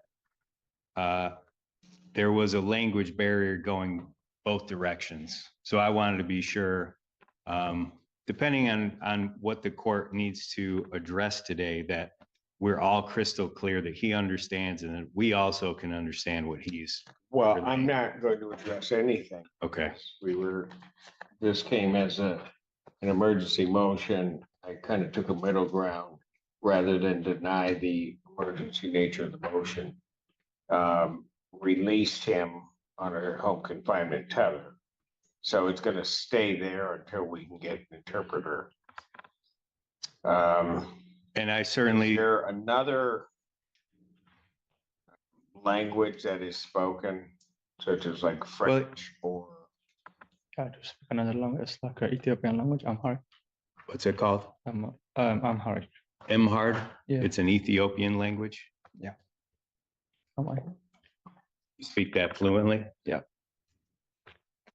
Yeah, I'm just learning that today. I guess, Your Honor, and I first of all do want to express my appreciation and my apology for interrupting your break with this motion, but certainly appreciate you addressing it in the way that you did, Your Honor. So how long is that? We don't know. I don't know. I feel like we may have requested that before we made. Yeah, probably 3. 3, you think? All right. Your Honor, could counsel and I approach briefly, maybe to try to short circuit this or expedite it somehow? I just have one thought for the court. Counsel approach. Thank you.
We'll arrange an interpreter. I will set a preliminary examination in this case for September 16th, 2025, 9 a.m. before Judge Perry. The interpreter court's understanding is that once we let them know that the clerk's office will be responsible for getting one of the two languages for that purpose. Thank you, Your Honor. And his bond will continue. There, we'll do an amended community corrections order with the home confinement. With the defendant is to provide a work schedule, and I will allow him to go to work at discount time. And it's also my understanding he'll also continue to be required to test at community corrections That is correct. that he started yesterday. So I'll explain the rest of that to him as well. All right. Thank you very much, Your Honor. Thank you.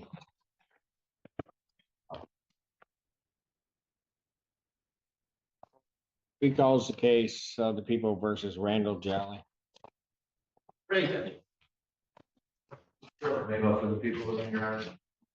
Your Honor, Mark Ellis representing Randall Jolly. Mr. Jolly, tell the judge your name. Randall Jolly. Is this thing on? Is it on? First thing that I'll do is I will adjourn the probable cause conference to the 18th, 2025, 9 o'clock. His test came back. He's positive for the marijuana. He did get a medical marijuana card the day after he first tested positive for marijuana. I'm going to suggest that you probably start or cease using that. But I have negatives on everything else. So what I will do is I'll continue his bond at this point with the admonition that if you miss another test, I'm not hearing argument. You're going. Simple.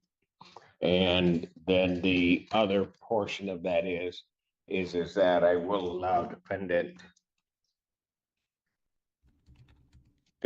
may test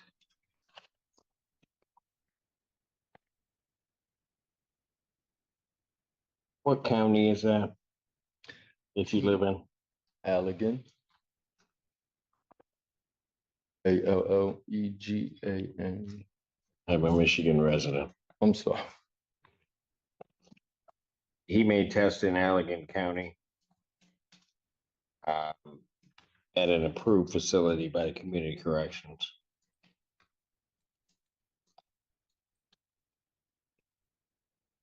Apologize, Your Honor, may I have the PCC date one more time? Is the 18th. Your Honor, his test results, he must sign a release so that his test results are sent to community corrections. Your Honor, if I may, first of all, thank you. I appreciate it. My condolences on this docket of yours today. Judge, in the interim, my client contacted his boss at work.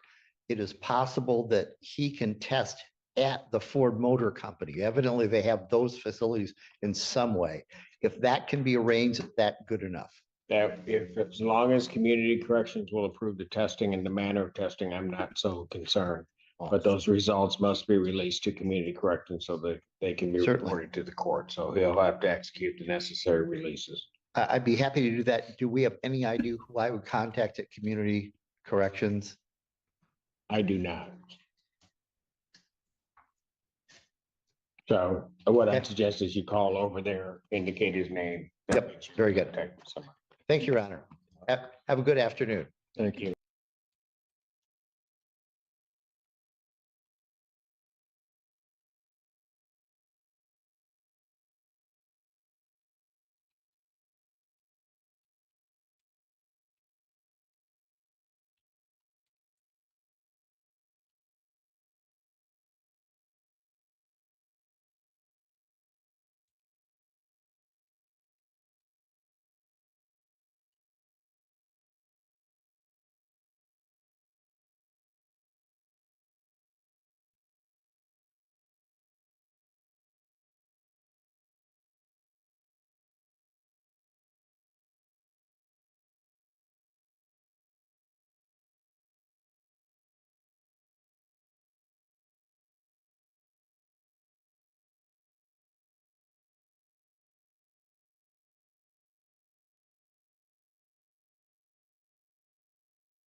O with Abigail Tepper as my supervising attorney.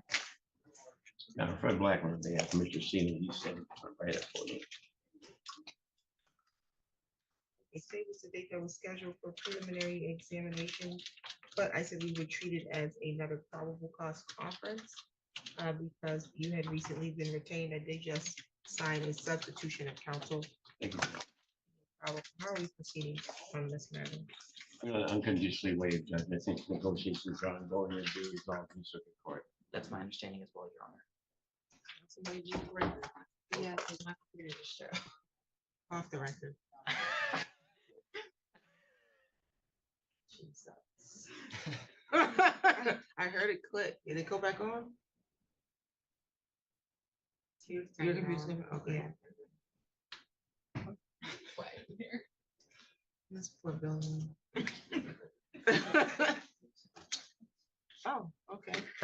That was easy for me. And hopefully yours is easy too. Well, I guess you want to sign this while we work, wait.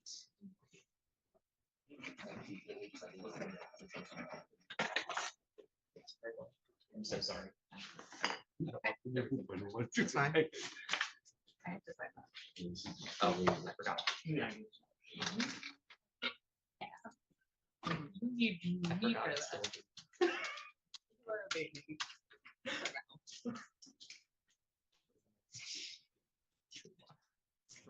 It's fine, you'll be fine.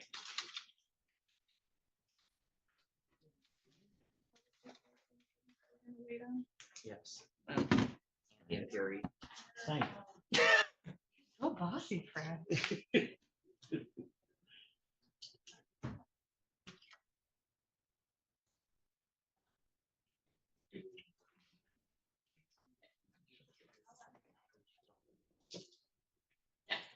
This mess.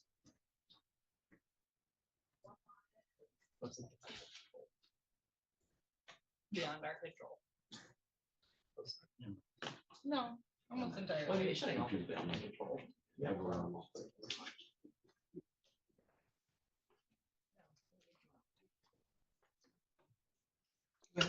Okay, back on the record. Let's see, is the prosecutor going to waive exam as well? Yes, Your Honor, the people will unconditionally waive our right to preliminary examination at this time for ongoing negotiations in circuit court. Thank you.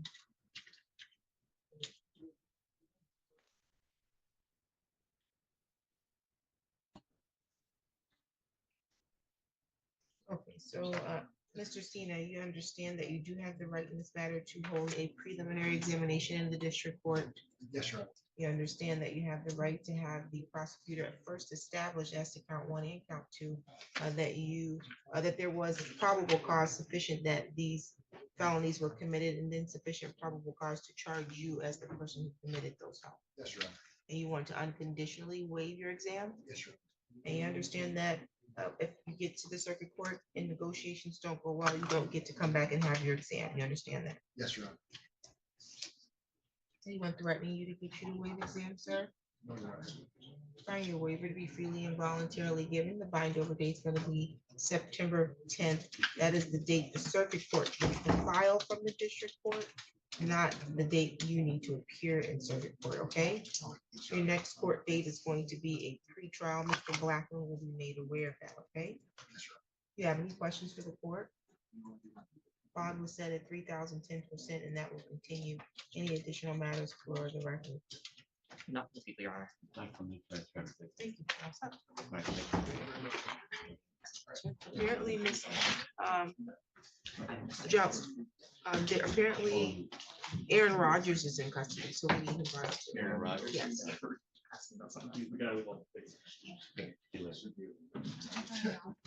He's pretty. She'll be right back.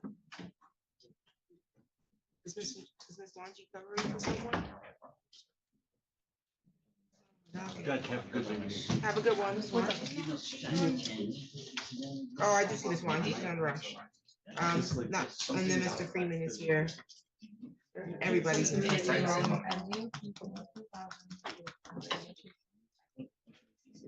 Miss Wanji. Yeah, I am. I'm scrolling for it. The mics are off? Oh, boy. Yep, the one year. Yep. Still, 5,000. should I get an easier? Yeah.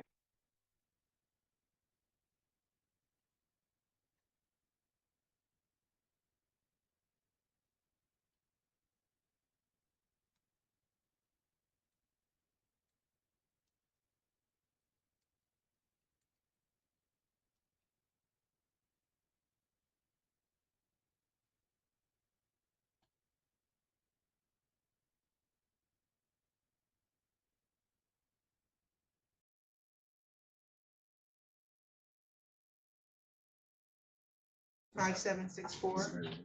No, the number we have is 517-345-7070. He called me. I'm sorry, that's the number we have on our phone. Okay, I can give you the new number. I don't know if you can call them. That would be great. So I don't have an address. 517 is the area code. 528-5764.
He's right. Substance possession.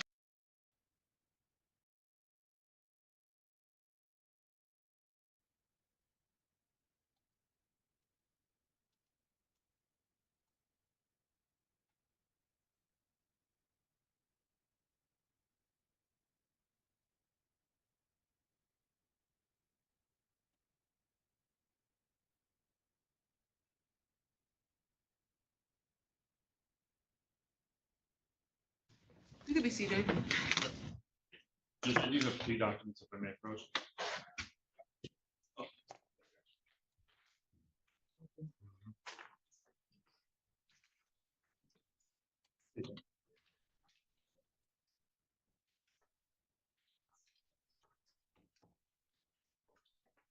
On the record in the matter of the state of Michigan versus Aaron Rodgers, 25-02424, appearance, please.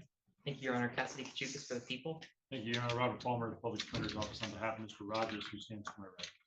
Mr. Rogers is scheduled for preliminary examination today on a controlled substance possession, and there's an offer for him to plead guilty to an added count 2 of use of a controlled substance, dismissing count 1. No objection to sentencing under 7411, correct? That is my understanding, Your Honor. Yes. That's it. And you want to accept that offer, sir? Raise your right hand. You solemnly swear or affirm the testimony you're going to give us the truth and the whole truth under the penalty of perjury. You have to say it out loud. Yeah. That's a yes? Yes. You can put your hand down. He's hard of hearing, Judge. No worries. 40% deaf in both ears. Okay, do you need a device? Is our device anymore? It may not It's all work. good. I No can worries. hear. Okay, sounds good. Okay, and so I have an advice of rights and plea information sheet. Did you go over this with your attorney? I sure did. Okay, and you understand the rights here? Yep. Do you want to waive these rights today? That means give the rights up so that you can enter a guilty plea. Being guilty for the charge of the misdemeanor. I can get it, Judge. Mr. Rogers, we talked about how you have all these trial rights, like the right to remain silent, all those kind of things, right? Is that a yes? Yep. All right. And you understand that if you enter a guilty plea today, to enter a guilty plea, you have to give up those rights like we talked about. And then in return, you're allowed to enter a guilty plea. Okay, And that's what you want to do today? sure. Yeah. These rights, you want to waive them so that you can enter a guilty plea? Is that a yes? Yes. Okay, so that means you're gonna give up your right to the presumption that you are innocent. You understand that, right? Is that a yes? Yes. Okay, that comes with the right to proceed to trial and require the prosecutor prove your guilt beyond a reasonable doubt. Your right to call witnesses that can testify on your behalf, your right to remain silent, not have silence be used against you, and then your right to see, hear, or question any witness the prosecutor calls to testify against you. You understand each of those rights? Is anyone threatening you to get you to give these rights up? Nope. Has there been any coercion or promise to get you to give these rights up? And are you looking to plead guilty to the amended charge because you believe you're guilty? I'm guilty. Okay, okay, factual basis. Thank you. Mr. Rogers, I'm going to take you back to August 11th of this year.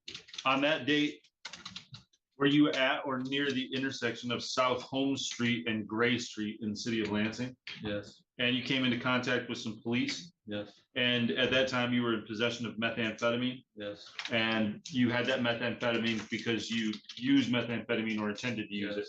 All right. And you don't have any legal justification to have methamphetamine, is that right? No. I think that satisfies the factual basis, Your Honor. Any questions from the prosecution? No, Your Honor. Court satisfied with the factual basis and find your plea to be voluntarily and intelligently made. Sentencing is scheduled for October 30th at 9 a.m. Could I address bond? Get just a moment. Sure. You're gonna need to meet with probation so that they can advise the court of how you should be sentenced. So you're gonna meet with them. They're gonna schedule you for a pre-sentence interview. I'm also ordering that you undergo a substance abuse or substance use assessment, okay? Okay. This bond was 510%. Is he being held on anything else? No, Your Honor. Okay. Address bond. Oh, thank you. Judge, I would ask that the court consider a personal recognizance bond for Mr. Rogers. I know he's been sitting in custody for a couple of weeks at this point. Certainly, Mr. Rogers is homeless. He's struggling a little bit, but he does have some plans to turn that around. He intends to stay at a shelter in the short term if released. He does have a friend who's kind of got him lined up with a job at McDonald's. Also, I think Mr. Rogers wants to get out so he can continue to be a support system for his 9-year-old daughter who lives here in Lansing. I will say, I have also provided Mr. Rogers with my telephone number and email address. I've advised Mr. Rogers that if released, he should contact me. Our office does have social workers who I've already spoken to about Mr. Rogers' case with our plans to try to get Mr. Rogers into more stable, I guess, longer term shelters, something like Loaves and Fishes or something along that line, so that Mr. Rogers can start getting access to a number of services, employment services, housing, medical services, and those kinds of things. So I would ask that the court consider a personal recognizance bond. I recognize that he's being held on a very low bond already, but at this point, any bond is is too much for Mr. Rogers. He just doesn't have any money because he's not working. He's been suffering from homelessness. I would also point out, Judge, he has a very limited criminal history as far as I can tell.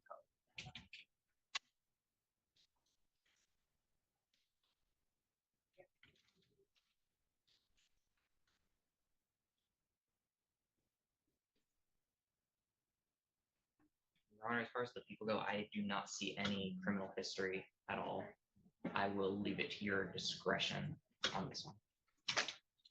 I think the concern that I have is we don't have any way of getting in contact with him. We don't have a phone number. We don't have an address. I could give you my grandma's number. I keep in contact with her all the time, and she's actually watching right now. How do you keep in contact with her? I can give you her number, 517-5. No, I'm asking you, how do you keep in contact with her if you don't have a Oh, phone? I show up to her house. I was literally a block away from her when I got arrested. Judge, the other thing, my understanding, and from conversations with Mr. Rogers privately, is that he has a text now number, so he does have a cell phone.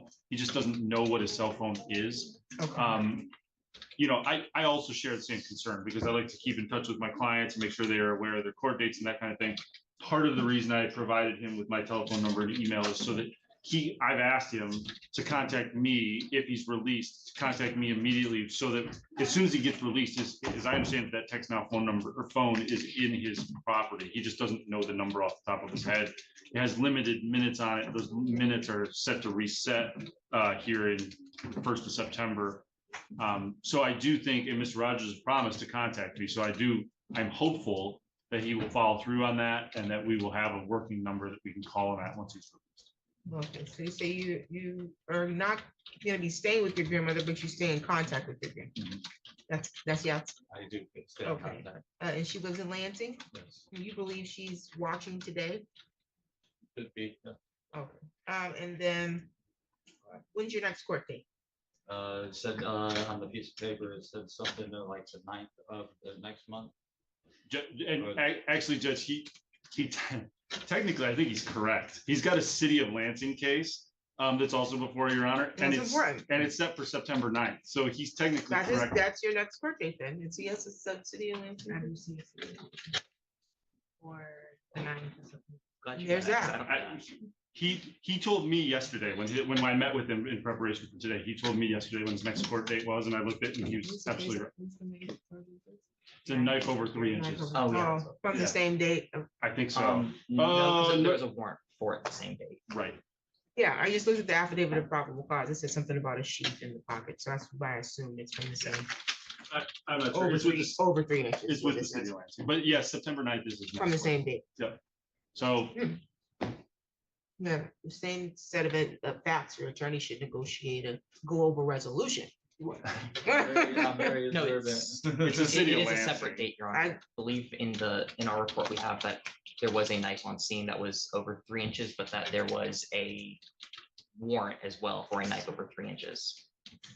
But I From think a they're- different, It was the I believe same, there it are was two the separate same exact knife I bought it from Walmart. I'm not, we don't know, Don't- we don't know anything about what you're talking about, okay? We don't know anything about the knife. You have the right to remain silent. Anything you say can be used against you. You're saying that the knife over 3 inches is not from August 11th. That is my understanding, Your Honor, I because can- in the report, it does say that there was a warrant already out for it, and I don't think we can have a warrant out for it if Judge, I'll tell you in just. From June 18th, 25. It's a different incident. Yeah. Got it. Okay, sounds good. So what we can do is I will amend your bond because you're at least showing me that you're keeping up with your court dates. But you need to report to probation within 48 hours of your release in person. And that is to make sure they schedule you for your pre-sentence interview and make you aware of how you can get your substance abuse assessment, okay? Okay. And then you'll have to report for your sentencing, which is currently scheduled for October 30th, okay? And I think you're gonna get, if you haven't yet, a notice for that, with that date on it. All right. Do you have any questions at this time? Nope. We have an email for you. Go figure 122, is that you? Yep. Okay. Or and you check- AR15@icloud.com. That's another one you can get at. Well, we like the go figure one. We'll use that one. Okay. Okay, and so, you remain in contact with your attorney, because if things change, your attorney is the one who's gonna get that information. So if he can't find you or get in contact with you, anything could happen, your court date could get switched, anything, and we need to be able to get in contact with you, okay? Do you have any questions at this time? Nope. All other bond conditions will continue. We'll see you at your sentencing. Don't forget to come and see our probation department no later than Tuesday, because Monday's a holiday, okay? You're all set. I will. Yeah, because everybody's in custody. Yeah. With Ms. Wanji's, are we running rush? no, Your Honor, that will be a waiver, is my understanding. We can bring rush out. This guy's gonna take it. Miss, oh, not to Mr. Lee. Not to Mr. Lee. Yes, every.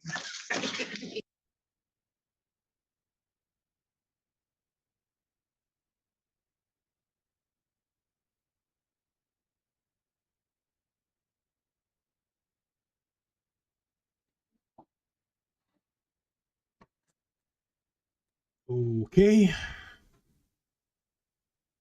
So property, 200 to 1,000. The restitution 5195.03. That is correct, Your Honor, yes. So it's property, 200 to 1,000. The restitution amount was unclear at the time that the offer was given. Do we have clarity on restitution at this point? Yes, Your Honor. I can pull it up. Yeah, she mutes.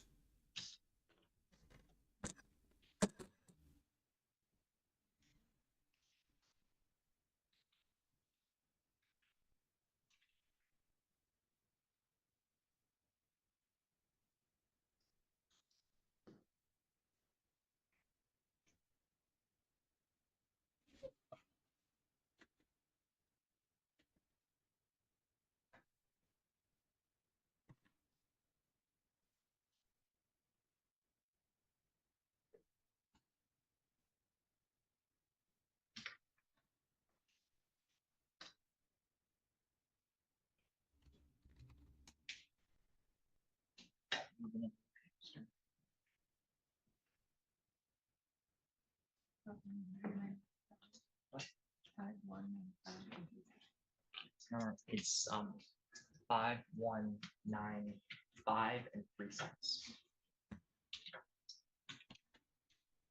5195.03. That is correct, Your Honor, yes. So it's $5,195 for restitution. Yes, Your Honor.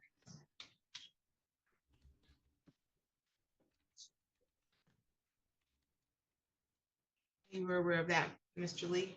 Yes, Your Honor. Our only request in regards to restitution is that if we could have some sort of a restitution hearing on or about a sentencing.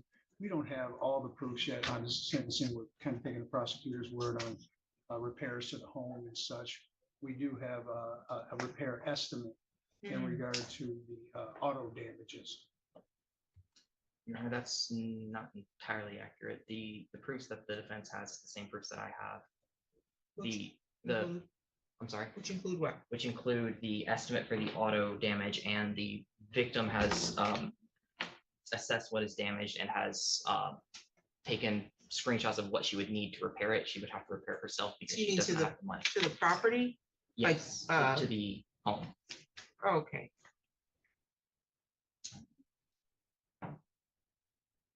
Okay, I recognize there's an estimate where you said some damage to an auto? Yes, the damage to an auto is the 4,889 of that restitution, and the damage to the house is Then there's 305.94.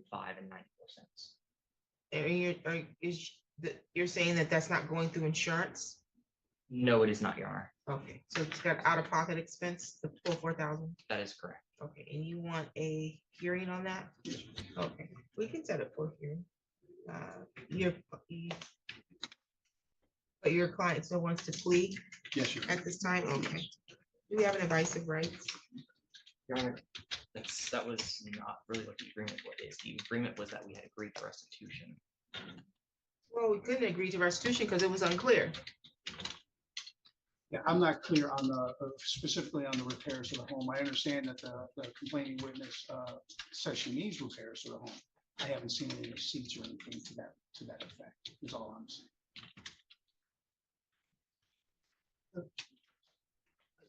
You want this defendant to plead guilty with the understanding to pay restitution without getting any clarity as to the amount of the restitution? Your Honor, the amount that we have, the breakdown that we have for the damage to the house is from, it's been provided in discovery.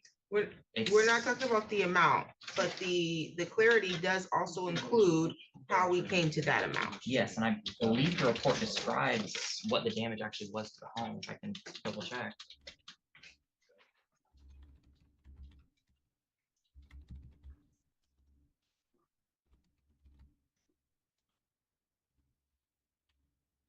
I mean, what we could do is, I guess, have an evidentiary hearing on the restitution and then decide if there's going to be a plea, but we can't really have, if the plea is contingent on you accepting restitution, then they're likely going to withdraw that offer if not agreeing to restitution. So if you want to have an evidentiary hearing to see exactly what the restitution is, I can do that.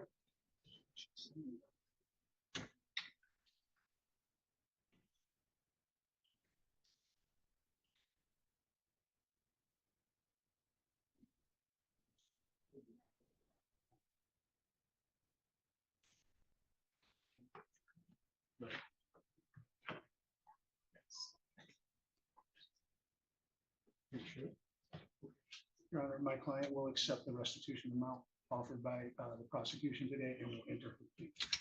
Okay, I'll take an advice of.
Permission to approach. Your Oh, Honor. yes, thank you.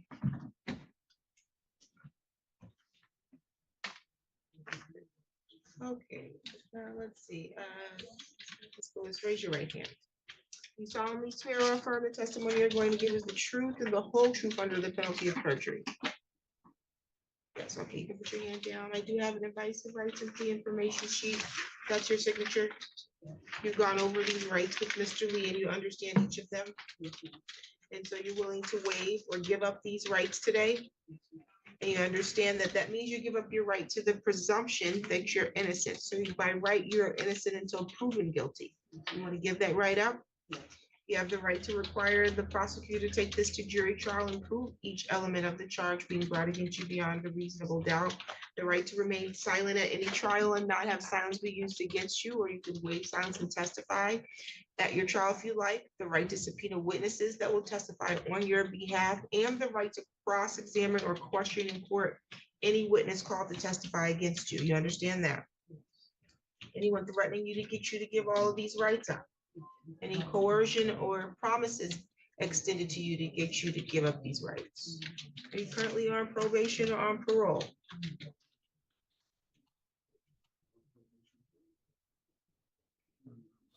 No.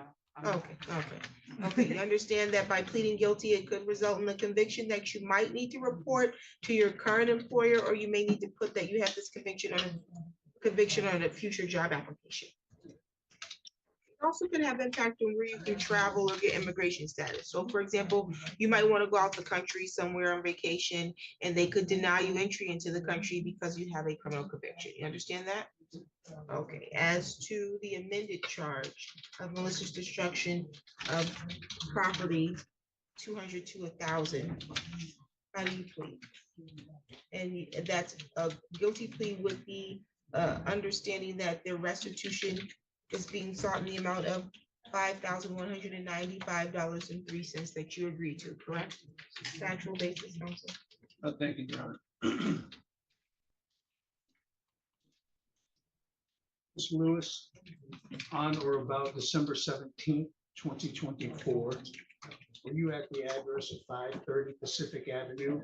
Yes. And that's in Lansing, Michigan, correct? Yes. In Ingham County? Yes. At that time, did you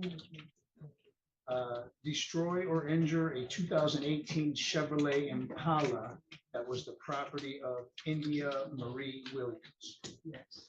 And that resulted in damage that you will be paying restitution, correct? Yes. No further questions. Questions for the prosecution? Not gonna, yeah. Court satisfied with the factual basis on the section plea, and find your plea to be freely, voluntarily, and intelligently made. This matter is scheduled for sentencing October 30th at 1:30. When you leave here, you're gonna go down one floor to probation department so you can check in. They need to get a pre-sentence interview completed, so they're going to advise the court of how they believe you should be sentenced, okay?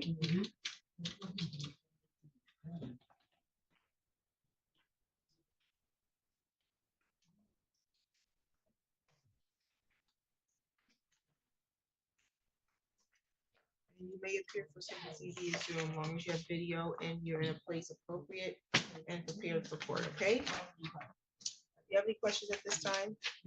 Any additional matters for the record, counsel?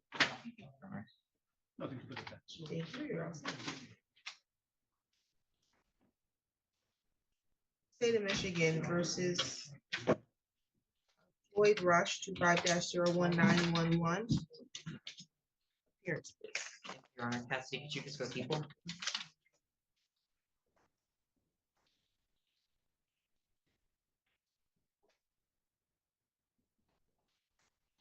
Morning, Your Honor. Yes, morning. Mr. Bosch, at the council people. Okay, this was a matter that was reset. This was preliminary examination. There was an assault, harm, and then there was a domestic violence third. We reset this because the defense wanted to see the surveillance from Pagano's. You received that, correct? Did not, Your Honor. How are we proceeding?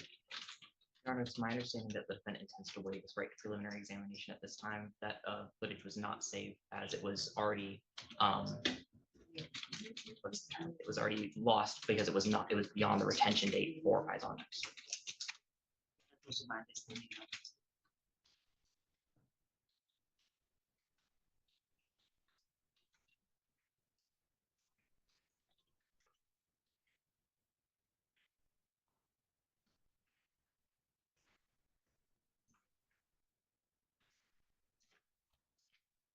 Okay, he does want to waive his exam. Yes, Your Honor.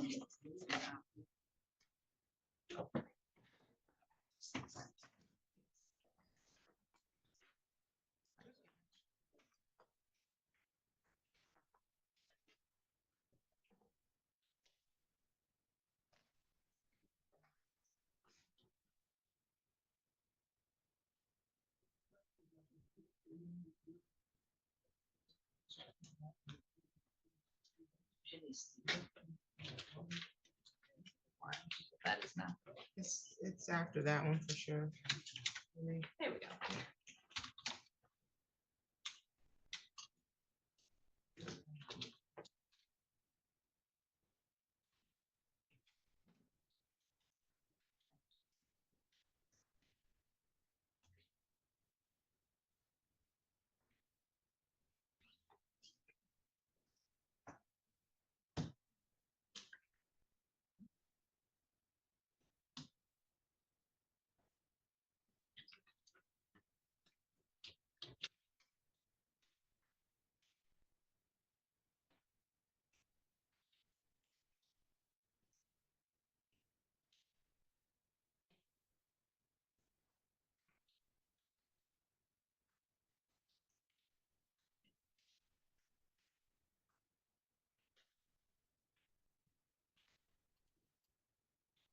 Yeah.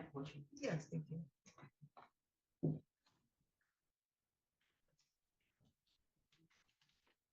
Okay. There was no offer at this time, is that accurate? Not at this time, Your Honor. There was no offer.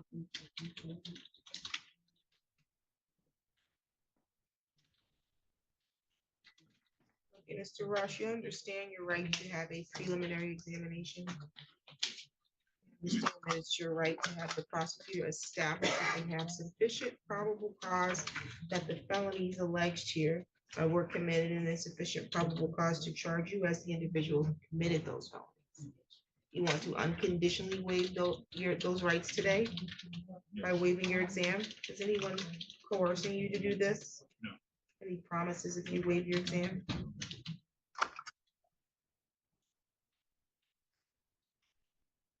Your bind over date, which is the date the circuit court receives the file from this court, is September 10th.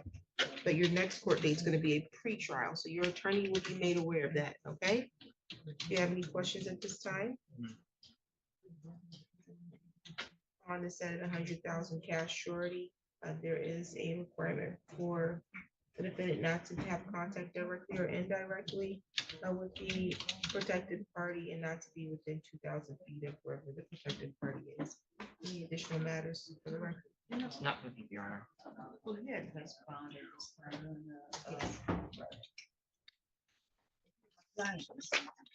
and the alleged victim did not show up today. He's willing and he was previously unbound and he did not, has not violated the condition of his bond. Being in jail, he used to have a job. He was sentenced on his case in circuit court by Judge Stokes, and he's supposed to be released October 31st. So we would like the court to lower the bond to an amount that he can pay. He's supposed to be released on October 31st. What was the sentence? It was 180 days. No, well, Guess we'll have the court by then, that's filed by then, circuit court, and they can amend the bond if they want to. Bond will continue. Any additional matters? Thank you.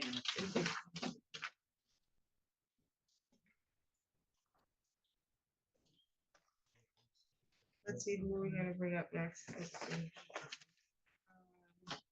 Is Mr. Palmer still in here? Yes, Your Honor, I'm just hiding behind the computer. Okay, do you want Mr. Cartel brought up? Sure, if the court's ready for him, I am. Okay, let's do that next, and then Mr. Lee. He disappeared again. I see. Who?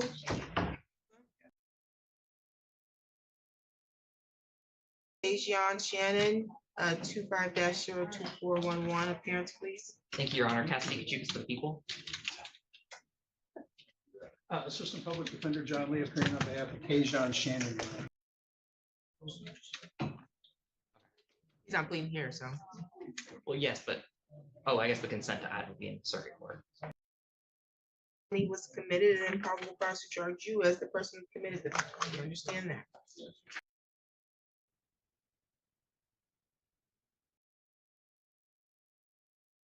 Defender John Lee appearing on behalf of Kajon Shannon.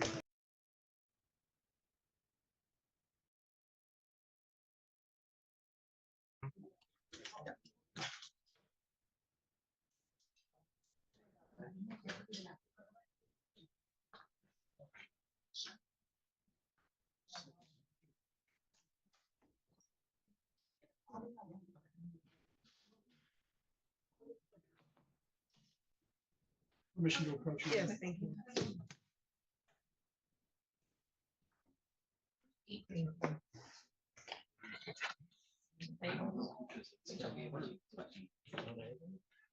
No. Okay, let's see, Mr. Shannon, you understand your right to have a preliminary examination in the district court? You want to unconditionally waive it? I don't know what it is at this point. We just know the victim is not here today. Is that correct? I believe there, we don't have an address for the victim or a phone number for the victim, so the detective is trying to track her down. Okay, so And it's, I so guess- it's not that we don't have a victim that said that they're not going to participate or that was properly notified. It's that they don't know where to find the victim. But one thing I can say is I have an affidavit of probable cause in this file that is very detailed with facts, which we really get. And I'm bringing this up because you're talking about the court not relying, we don't know if we have a credible witness. This amount of detail as to what allegedly occurred is a lot, even for an affidavit of probable cause. The affidavit of probable cause is 2 pages long. And it details not just a sexual assault, but allegations of this alleged victim being held against her will for more than 1 day. And also abusive and possible drug-related activities that took place during this time. And so the officers allegedly transported themselves, this victim, to the hospital for a sane exam, to which all the prosecution is asking for is the result. This is something that happened allegedly 2 weeks ago. That is my understanding, yes, Your Honor. Judge, I understand. I'm not arguing with the court. My issue is that, for example, well, a couple of things. I haven't seen the affidavit.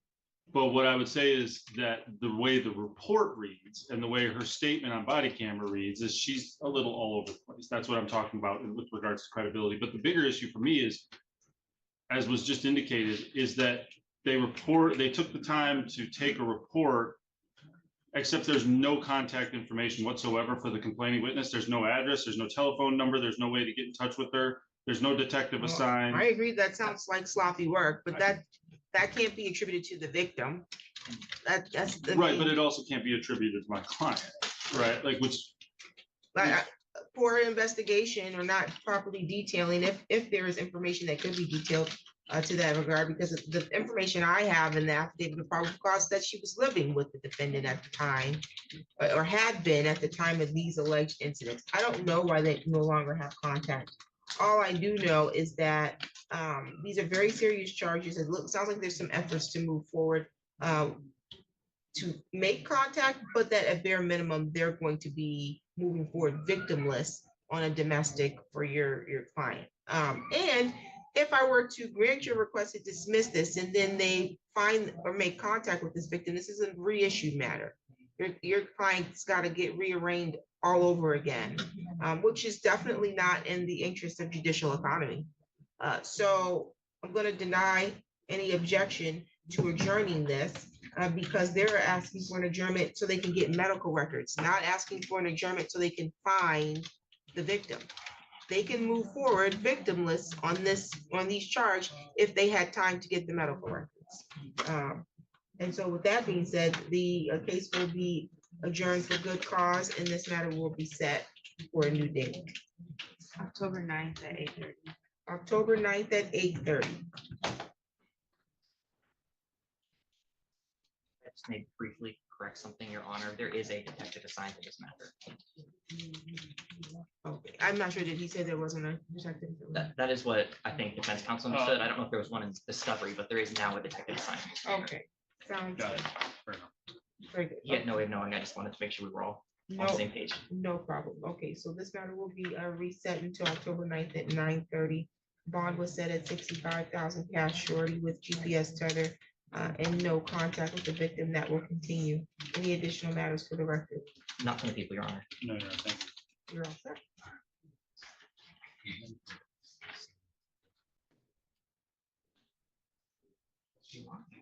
Oh my God.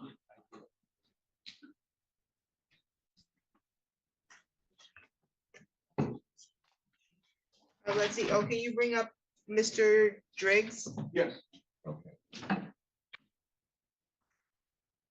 State of Michigan versus Charles Davis, 25-02436, appearance, please. That's the cheapest for the people. Assistant Public Defender John Lee on behalf of Charles Davis, who is present standing by. Today was the date scheduled for Mr. Davis to have a preliminary examination on a motor vehicle unlawful driving away. There was also a domestic violence second in this file. How are we proceeding? Your Honor, the plaintiff victim in this matter has not appeared and our office has received a recant, and so I do not believe at this time that we will be able to proceed victimless, so I would expect a motion from the defense. I'm sorry. There was a witness that failed to appear and your office received a recant? That is correct, Your Honor, and that has been communicated to the defense counsel. Okay, but your office is not going to withdraw the charges?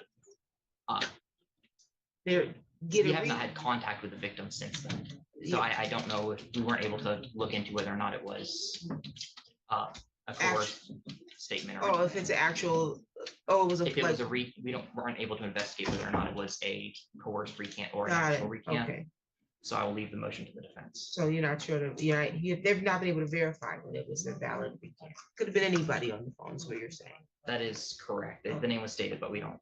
Got it. Counsel, Your Honor, given that the state is unable to proceed, we make a motion for dismissal. motion to dismiss is granted without prejudice. The people do have the right to reissue this against you. Do you understand that? Is that a yes? Yes. Okay, we'll get you a copy of dismissal in just a moment.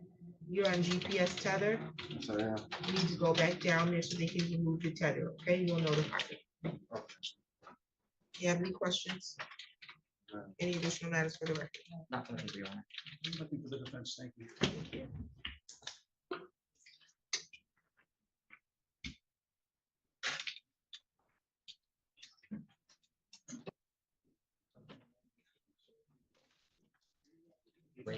He would like a copy of the dismissal. He should wait for a copy.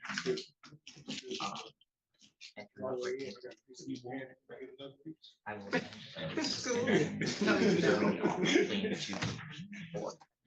4 years.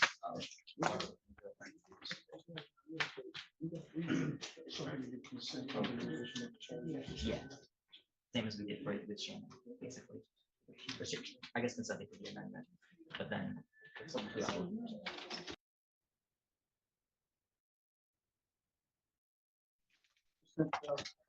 Public Defender John Lee appearing on behalf of Travis Lee Driggs. Mr. Driggs was scheduled for a preliminary examination today. This is for larceny. Are we running this exam? It's my understanding that the defendant intends to waive his right to a preliminary examination in this matter, contingent upon the amendment of the current charges. The current charge would have to be amended to, I guess you could dismiss the first charge and add to. The correct charges should be 1 count of entry into a building without entry without breaking with intent to commit a larceny or felony therein, and a count of larceny from a building. And his offer in the matter that he's preserving with this waiver is that he would plead to the 1 count of larceny from a building, and the entry without breaking with intent to commit a larceny or felony therein would be dismissed. And I have the pack codes if the court would like those. Okay, you want to amend count 1 to the entry without breaking with intent to commit larceny or felony. What's the pack code for that one? The pack code is 750.111. And then added count 2 is going to be larceny. Larceny from a building, the pack code of 750.360.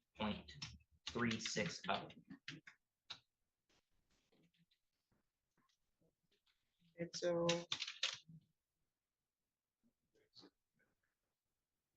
wants to waive his examination with that understanding. Yes, Your Honor.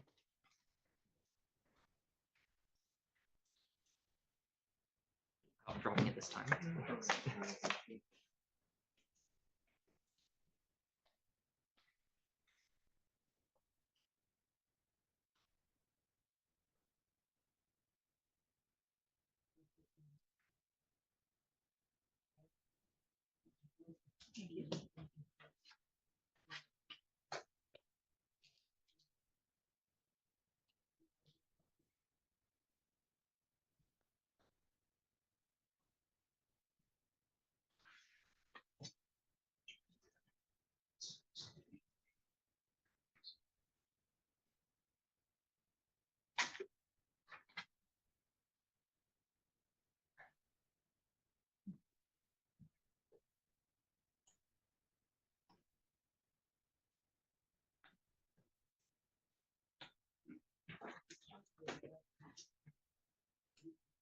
Permission to approach, Your Honor. Thank you.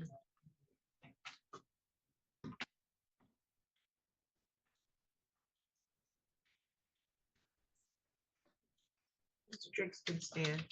Mr. Driggs, you understand your right in this matter to proceed to a preliminary examination because you are being charged with felony. You understand your right to have the prosecution first establish on the record here at the district court that they have sufficient probable cause that the felonies were committed and there's sufficient probable cause to charge you as the individual who committed the alleged felony. What is that? You have the right to have the prosecution put forth evidence in the district court to establish they have sufficient probable cause that a felony was committed. Do you understand that? Yes. You also have the right to have them put forth evidence to establish that they have sufficient probable cause to charge you as the person who allegedly committed the felony. You understand that? Charge me, yes. Yes. And you wish to waive your right to have that hearing in this court? Yes, ma'am. Anyone coercing you to waive that right? Yes. Who's coercing you? No coercion. Okay. Any promises if you waive that right? No. Your bind over date is September 10th. That's the date that the circuit court receives the file from the district court. You do not have to appear in the circuit court on that date, okay?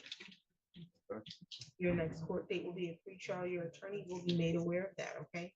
Okay. Is being held on something other than this? Yes, I have a parole detainer currently, and I have two holds, one out of Clinton and one out of Clare County. That's why I was gonna try and ask the court today for a personal kindness bond, so I can start getting those matters taken care of while I'm waiting to go to court on this. Otherwise, it's gonna hold me in Am County jail, and I don't know if I'll ever be able to get sent over there on a writ or anything, you know what I mean? You have a parole detainer and then you have the holds where? Clinton and Clare. Two different counties. Awesome. Clinton is for unpaid fines, and I believe Clare is the same thing. Unpaid fine? Unpaid fines, because well, it's federal. Well, those aren't serious. No, Your Honor. He's looking for a reduction in bond and or a personal recognizance bond, so he can get out, start working, start getting his fines paid off. He's also got a hernia condition. that I've also he's got been a dealing hernia, with. it's health condition, it's actually sort of, you know. Bond's only 3,010%. You want it lower than that? Can't afford 3,000, 10%. I haven't been able to work lately because of my hernia. So then getting out, you're not gonna be able to work still. Well, I'll be able to get my hernia taken care of, and then I can start from there. Well, I'm gonna get surgery while I'm in jail. Okay, but you don't come to court. I do come to court when I have the paperwork, and the only reason I didn't attend court last time was because I didn't receive the paperwork, and only they even had work. I don't have a good record then, in attending court, but I do plan to try and get things taken care of. So you don't have a. I don't have a great what? court record for showing court, no, man, but I do intend to. Right. My life. And then you got, that's why you got holds in other courts, because you're not taking care of Well, your they're up business. north too, and I didn't. Where do you live? Currently I'm in Lansing. Where? Oops, I'm not sure the exact address. That you don't know where you live? I have a mailing address. Nope. I use. Didn't ask you that. I do know where I live. I live in Twin Oaks apartment building. It's on Waverly and by John. Where, yeah, I know where the Apartment. apartments Yeah. are. Where do you live there? I live with a friend of mine. I stay with a friend of mine. Okay, so you have a friend that lives there, Yes. and that friend said it was okay for you to stay there, but you don't know the address or the I don't apartment know, number. I don't know the exact address. I do know the apartment number. How yes. long have you been staying there? 6 months.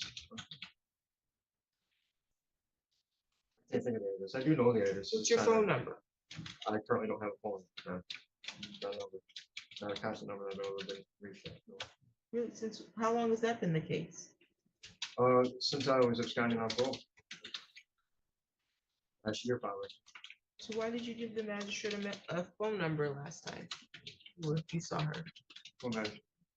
Excuse me? I give the magistrate a phone number last night, sorry. So Magistrate Milmer just made a phone number up and a Or she mailing, may have and a used mail a- only address? She may have used an old phone number. No, she didn't.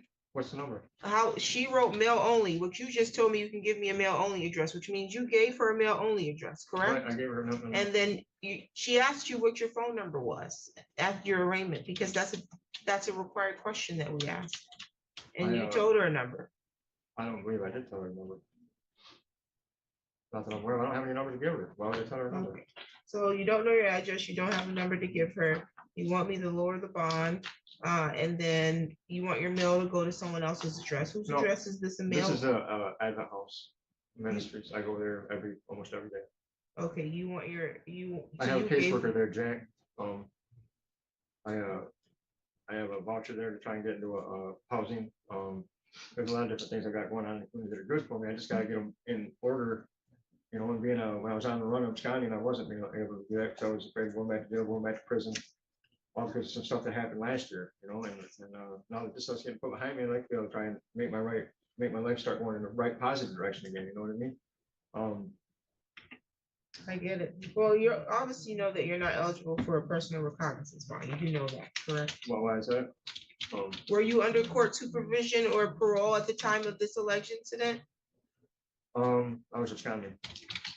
That would make you ineligible for a personal recognizance bond. That, yes.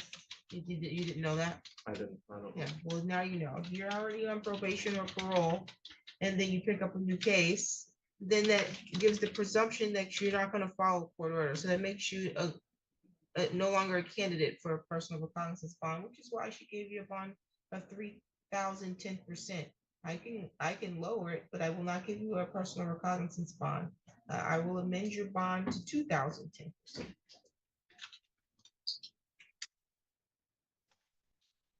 I'm gonna have to send bits then to these other counties to try and get this taken care of. I don't know how to build on all. That's not gonna. Correct. You can send bonds or communications if they want to write you, then that's up to them. If it's for fines and costs, it's not likely that they're going to do that. Because it costs taxpayer money to do that, to try to collect money from you that you obviously don't have at this time. So that one, I think your parole hold is probably primary right now, more than anything else, but it'll get taken care of, I'm sure. Okay. Another thing is like, the burden of proof on this case is, there is none. I didn't do this crime. No, the burden of proof, there's definitely a burden of proof. There's always a burden of proof. They have to prove each element beyond a reasonable doubt. Yeah, So maybe what you mean, the evidence. they don't There's no have evidence. There is no evidence. Okay, I don't know, because I'm not here to hear evidence on this But case. honestly, I think that's crime. so. Okay, you are maintaining your innocence, and that's why a not guilty plea has been entered on your behalf. So this matter will continue to trial unless you change your mind about your innocence. And so until then, the matter is just going to be processed now, getting prepared for a trial date. Okay. Okay. Do you have any other questions, sir? Any additional matters for the record? Not for your honor. Not for the defense, thank you. Thank you. You're all set. Okay, copy of pictures of. Okay.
2282DD.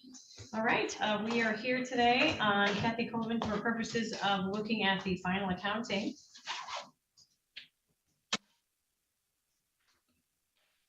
Our fiduciary in this file is Amy Shaw. Do we have Amy Shaw with us?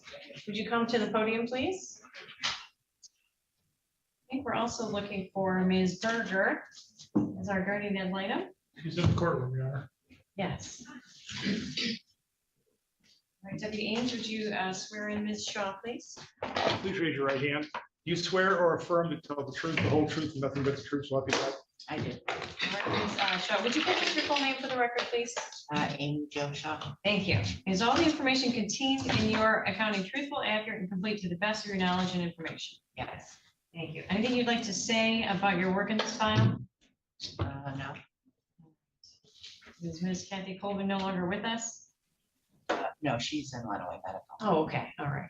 So it says final accounting. Are you just, The reason being because she doesn't have any funds. And we set up, or Lenawee Medical set up a trust account, so her Social Security goes there. And then they take their cost of care directly. okay, thank you. Ms. Berger, I don't have a waiver on this one from you. Did you have a chance to look at the work in this file? I have not. I got a notice of hearing and that's it.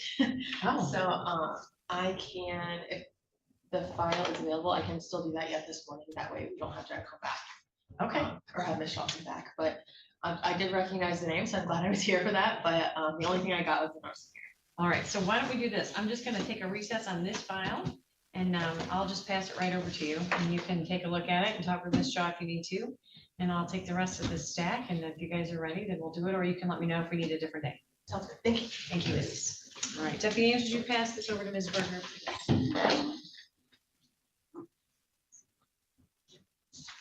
All right, this is the matter of Benjamin Mull, file 48933CY. Okay, we're here on this one on a petition to allow the second accounting. Ms. Berger rejoins us. Yes, Your Honor. Good morning.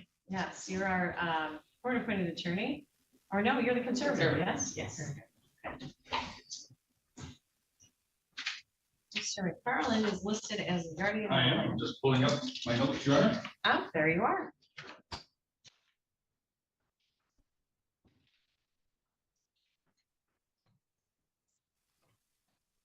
All right. Well, Ms. Berger, as an attorney and fiduciary, given your capacity as an attorney, I wouldn't necessarily swear you in for purposes of verifying your work in this file, but would you let me know that your work is complete and accurate as far as you understand? Yes, Your Honor. Very good. Anything you'd like to say about your work in this file? No, Your Honor. Mr. McFarland? I found nothing efficient with it, Your Honor. I believe there should be a waiver in the file.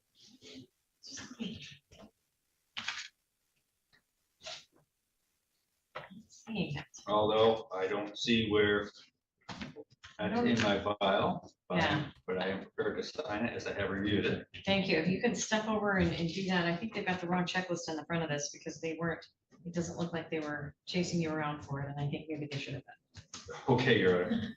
Okay, all right. Have you had a chance to look at it, did you say? Yes, Your Honor. Any objections? No, Your Honor. Very well. How is Benjamin doing, Ms. Berger? He's doing well, Your Honor. There have been a couple of changes during this year. Investments have changed, kind of getting ready to set him up for success once he does turn 18.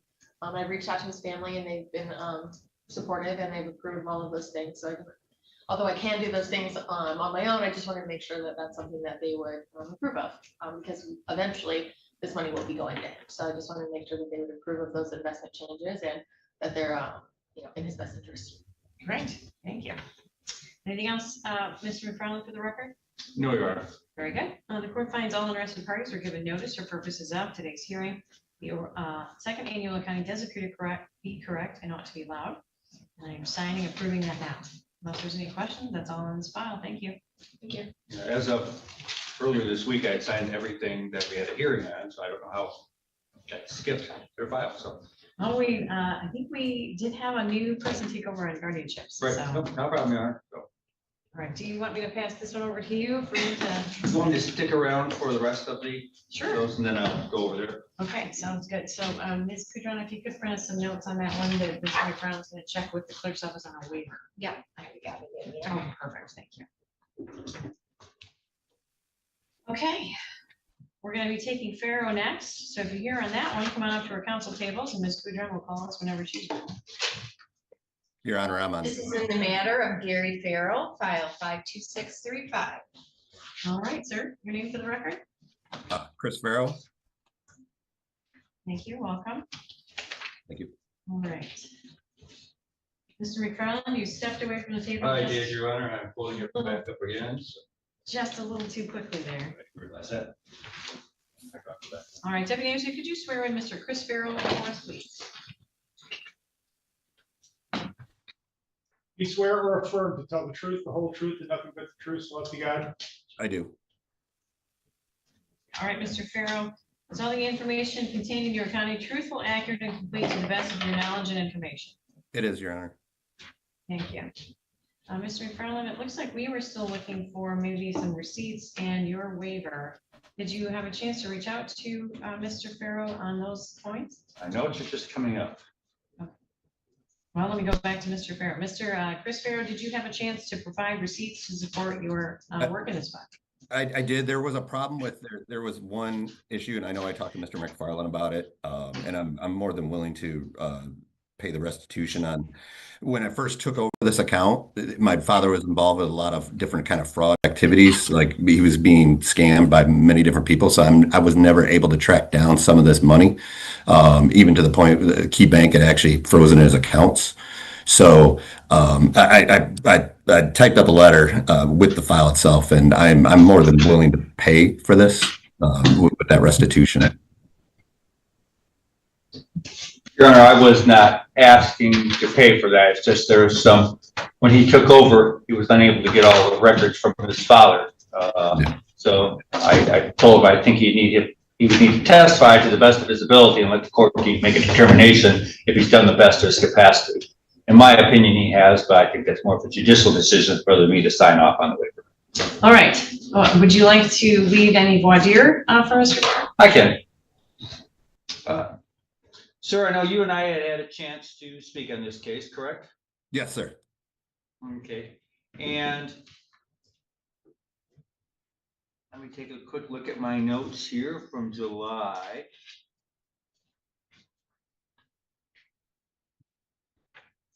There's approximately 4,000 in fraud. Your dad, was he a victim of a PayPal fraud? Yes. Okay, and what have you done to try to recover that or determine what happened? So I found out that he later on willingly gave passwords to people. So I mean, it was fraud in terms of he thought he was giving it to somebody he knew, but he wasn't. The money was taken away. Key Bank had frozen the accounts after the point, but I never received any kind of notification from my father at that point because he ended up. This was back in March of 2023. He had ended up moving to Old National accounts, and so there was some confusion there as well. That was the biggest thing, and so I trying to get information from my father was very tough at that time when I was doing the investigation. So what I did, and once I got everything situated by April, I got everything set up in Old National. I kept him out of all. I created the conservator account so he could not get in there, locked him out, and kind of did it that way. That was You just leaped into my next series of questions, is what have you done to rectify that so it won't happen in the future, and you addressed that, so. Yeah. So And the other thing I did too, because he was in $40,000 of debt because of these scams. I did get him set up to consolidate the debt now. So as of when I finished my conservatorship and I passed it on to another person, we had over $6,000 of that debt paid off. So we're getting some of that debt completely paid off now. So I think we got him in a good position now. It was just right at the beginning to do that investigation. Thank you, Your Honor. That was the testimony I was hoping to elicit. Okay, very good. It does look like everything else is in order in the file. The first and final accounting do appear to be correct. And I am going to sign an order allowing them, thank you for your testimony, Mr.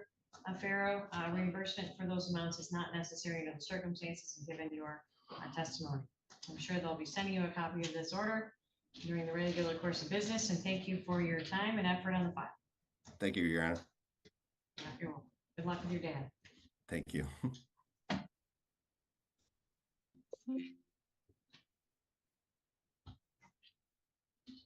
All right, Mr. McFarland, it looks like we'll just need you to maybe file your waiver on that one, unless it's there and we just haven't seen it yet. I don't think I signed it because of that issue. So do you need for me to sign that, or? I'll just make a note on the file. Okay, thank you.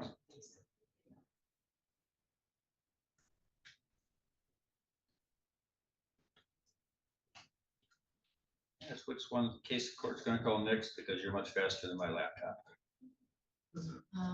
Cell is next. Thank you.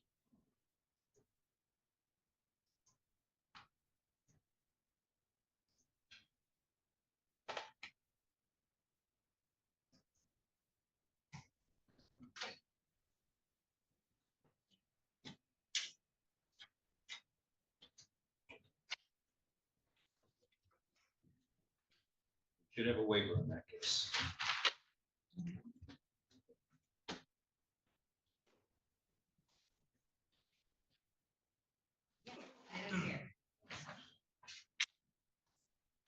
This is in the matter of Georgina Sal, file 53016. Hey, we are here on the first annual accounting filed by Ms. Karen Muir. Ms. Muir, are you here with us this morning? Yes, I am. Good morning. All right, welcome. Good morning. Michael McFarland, attorney guardian ad litem, and my waiver is contained in the file. Thank you. Deputy Ann, should you swear here, please? Joins us by phone on Zoom. Please raise your right hand. Let me know when it's raised. It's raised. Do you swear or affirm to tell the truth, the whole truth, and nothing but the truth, so help you God? Yes, I do. All right, Ms. Muir, is everything contained in your first accounting truthful, accurate, and complete to the best of your knowledge and information? Yes, ma'am. Very good. Mr. McFarland has filed a waiver. Is there any comments that you might like to make on this file or your work that you've completed? I did the best that I could. I believe it is all accurate and complete. Thank you. Are you able to talk with Ms. Sal at all, or is it mainly just your obligations as conservator that you handle? No, I talked to her also. And how is she doing? She's doing pretty good. The dementia is, she is declining, but not quickly. So she's doing pretty well. She's very happy. Well, that's great to hear. All right, well, all interested parties are given notice for purposes of today's hearing. I have signed the order allowing your accounting. Unless you have any questions, that's all for this morning. All right, thank you, Your Honor. Thank you, have a good day. You too.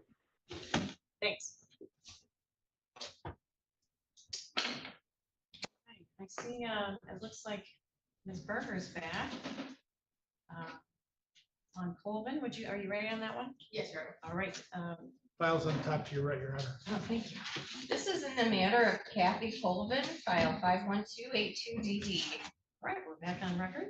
May I have your names one more time, please? Good morning, Your Honor. Ariel Berger here, as the guardian ad litem. Your name one more time. Amy Shaw. Thank you. All right, Ms. Berger. Thank you, Your Honor. I was able to review the file and speak with the conservator in this case. It seems that all of the outstanding assets that were in Ms. Coleman's account have been used to pay her stay at the Coleman Foundation. Social Security now is able to pay directly to them through a trust account set up where she resides. So the conservator doesn't really have any assets left to manage. So there are a couple of things on the accounting. It looks like there was like a chunk of money remaining, but realistically that's one payment, one Social Security payment in her personal account, personal items, and then she prepaid her funeral. So there aren't many cash assets remaining. What is remaining is going to be used to pay where she resides. And then at that point, they can close that account the trust account with the Coleman Foundation has been opened and they will become the payee for Social Security. So I do believe that it's appropriate to end the conservatorship and continue with the guardianship portion only. Are there assets that will need to be turned over, Ms. Shaw? Yes. Okay. How much time do you need to do? A week. A week? Okay. Well, typically we give you about 30 days. So what I can do is give you 30 days to release those assets to essentially the Coleman Foundation. Is that right? Runaway medical. Sorry? Oh, family Runaway medical, I'm sorry. medical. Runaway medical? Yeah. That's all right. That's important. And then once we receive proof that that's been completed, then the file can be closed and your obligations as fiduciary are discharged. Are you visiting Ms. Coleman? Yes. Okay. How's she doing? She's doing very well, actually. Good. Yeah. All right. Well, thank you for your service in the file and for your time this morning. Unless you have any questions, that's all for today. All right, thank you. Thank you. Thank you, Ms. Berger. Ms. Turner, would you like me to still file a waiver for the file or? Yes, please. Perfect. It should have a form.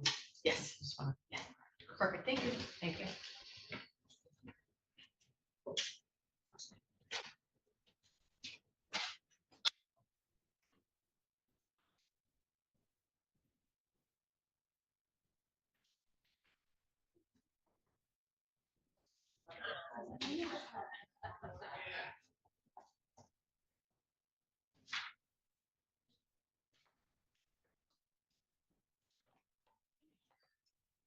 This is in the matter of Lois Jones, file 35258ED. Okay. All right. This morning, for purposes of looking at the 40th, 41st, and 42nd accounting in this file.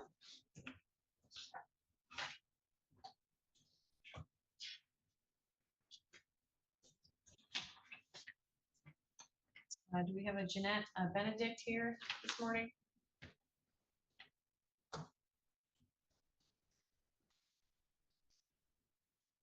She is the only interested, oh, she's not the only interested party in this file. Not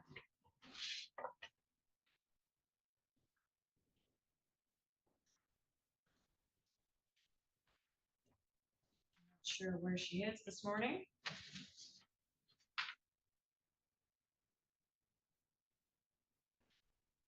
And it does not look like the interested parties were served. So we're not going to be taking this file any further this morning. I'm going to essentially take this off the books and send it back to the clerk's office for them to secure proof of service and reschedule the hearing. Or rather for Ms. Benedict to secure service. It looks like she just was given the notice of hearing the beginning of August. So I'm not sure what the delay is, but we'll let them work that out and reschedule that when we have proof of service.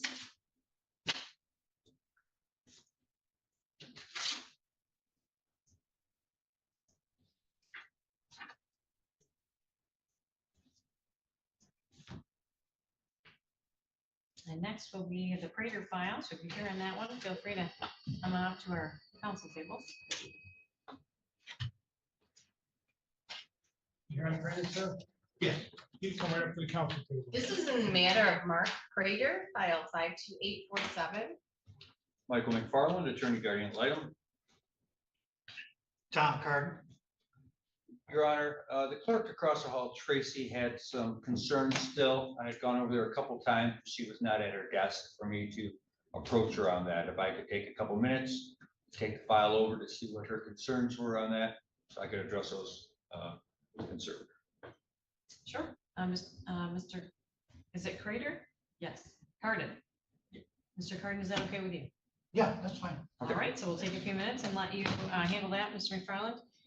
Would you, Deputy, would you pass? Thank you. Yeah, see now. Okay. See what Tracy. This is in the matter of Ruben Torres, file 36693. Okay, we have the matter set for this morning on the second and final accounting of Raphael Duran. You're on the CA in that case, Your Honor, not the GAO. All right, it looks like there's some, we don't have your waiver, but also the petition to allow is not filed properly or hasn't been filed yet. I'm not the GAL, though. I think I'm just, There was a letter that you sent to the conservator. what? Well, let me get quick Yes. then. Okay. But I think part of the issue here too is the petition has been reserved. I'm not sure why these are getting on the docket without proof of service, but we'll relay that request to the clerk's office. And we have it looks like there is a final accounting, but no petition to allow the same. Do you have anything in your notes or in your files that would have indicated that the petition had been served? Pulling this up right now, Your Honor. Thank you. Ms. Berger's our guardian ad litem in this one. The second accounting, she's reviewed the accounting itself and filed a waiver. But again, we don't have the petition or service of that. I can see. No, my notes in the file, that she is reviewing the file. I did have a question way back at $1,000 gift to the conservator, made a gift to themselves of $1,000, but that was the concern that I had. So I'm not sure if the guardian ad litem had addressed that or not, Your Honor. All right, so we'll go ahead and send this one back to the clerk's office as well. And in the meantime, maybe you could make a note to reach out to Ms. Berger on that question as well. Yes, Your Honor, we'll do that. Appreciate it. I'll bring her across the hall right now. Okay, thank you.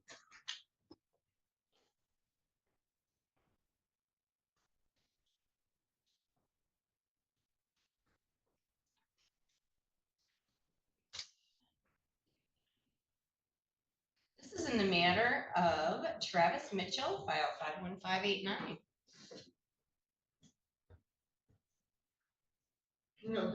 Okay, so there's a petition to allow the second, third, and fourth countings on the Mitchell file. Have your name for the record? Terry Mitchell. Thank you. Very good. Anywhere that's convenient for you. Yeah, it's fine. Whatever your preference. Deputy, introduce swear in Ms. Mitchell, please. You can remain seated. Thank you. Do you swear or affirm to tell the truth, the whole truth, and nothing but the truth, so help you God? Yes. All right, Ms. Berger is the guardian ad litem. She's reviewed your work in this file and has no objection. Is all of your work truthful, accurate, and complete to the best of your knowledge and information? Yes. Very good. And your name, sir? Ryan. Thank you, welcome.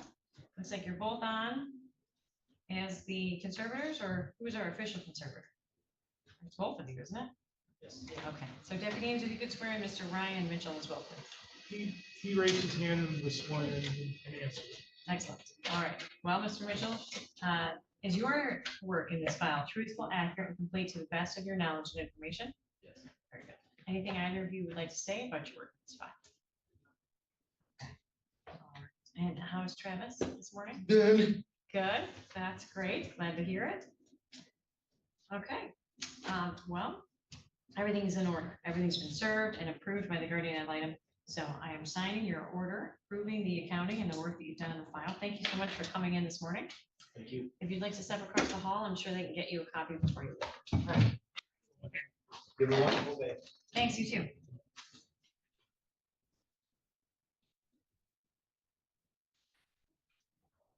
Can you take this as well? Let me see.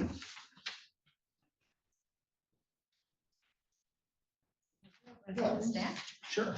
Take whatever you want to get rid of. All right, thank you. All right.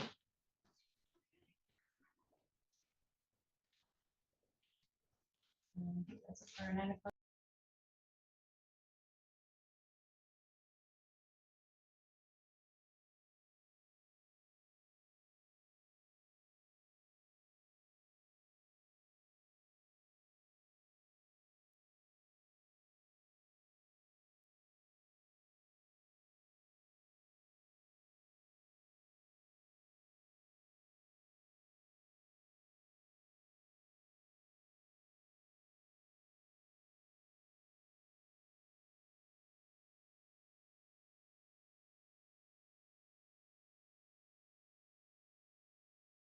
Tide Oxymax Power Pods one-ups the cleaning power of liquid. Can it one-up whatever they're doing? For sure.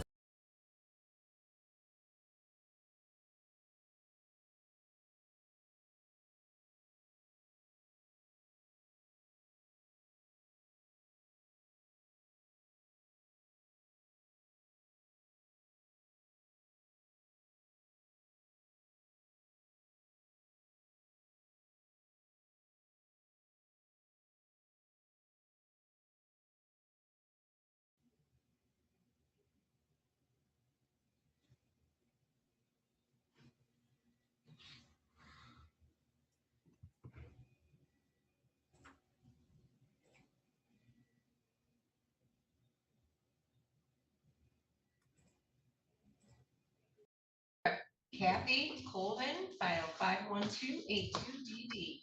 All right.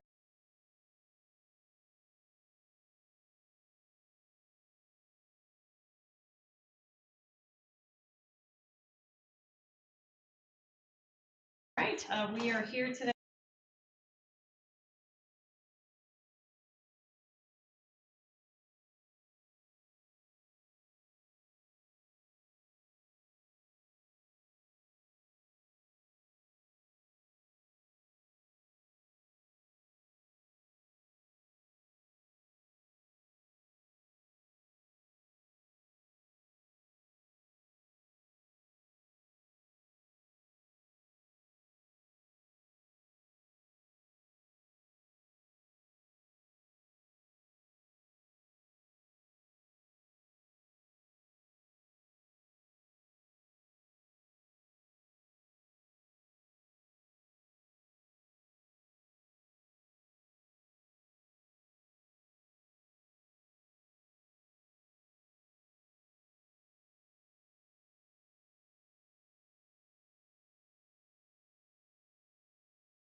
you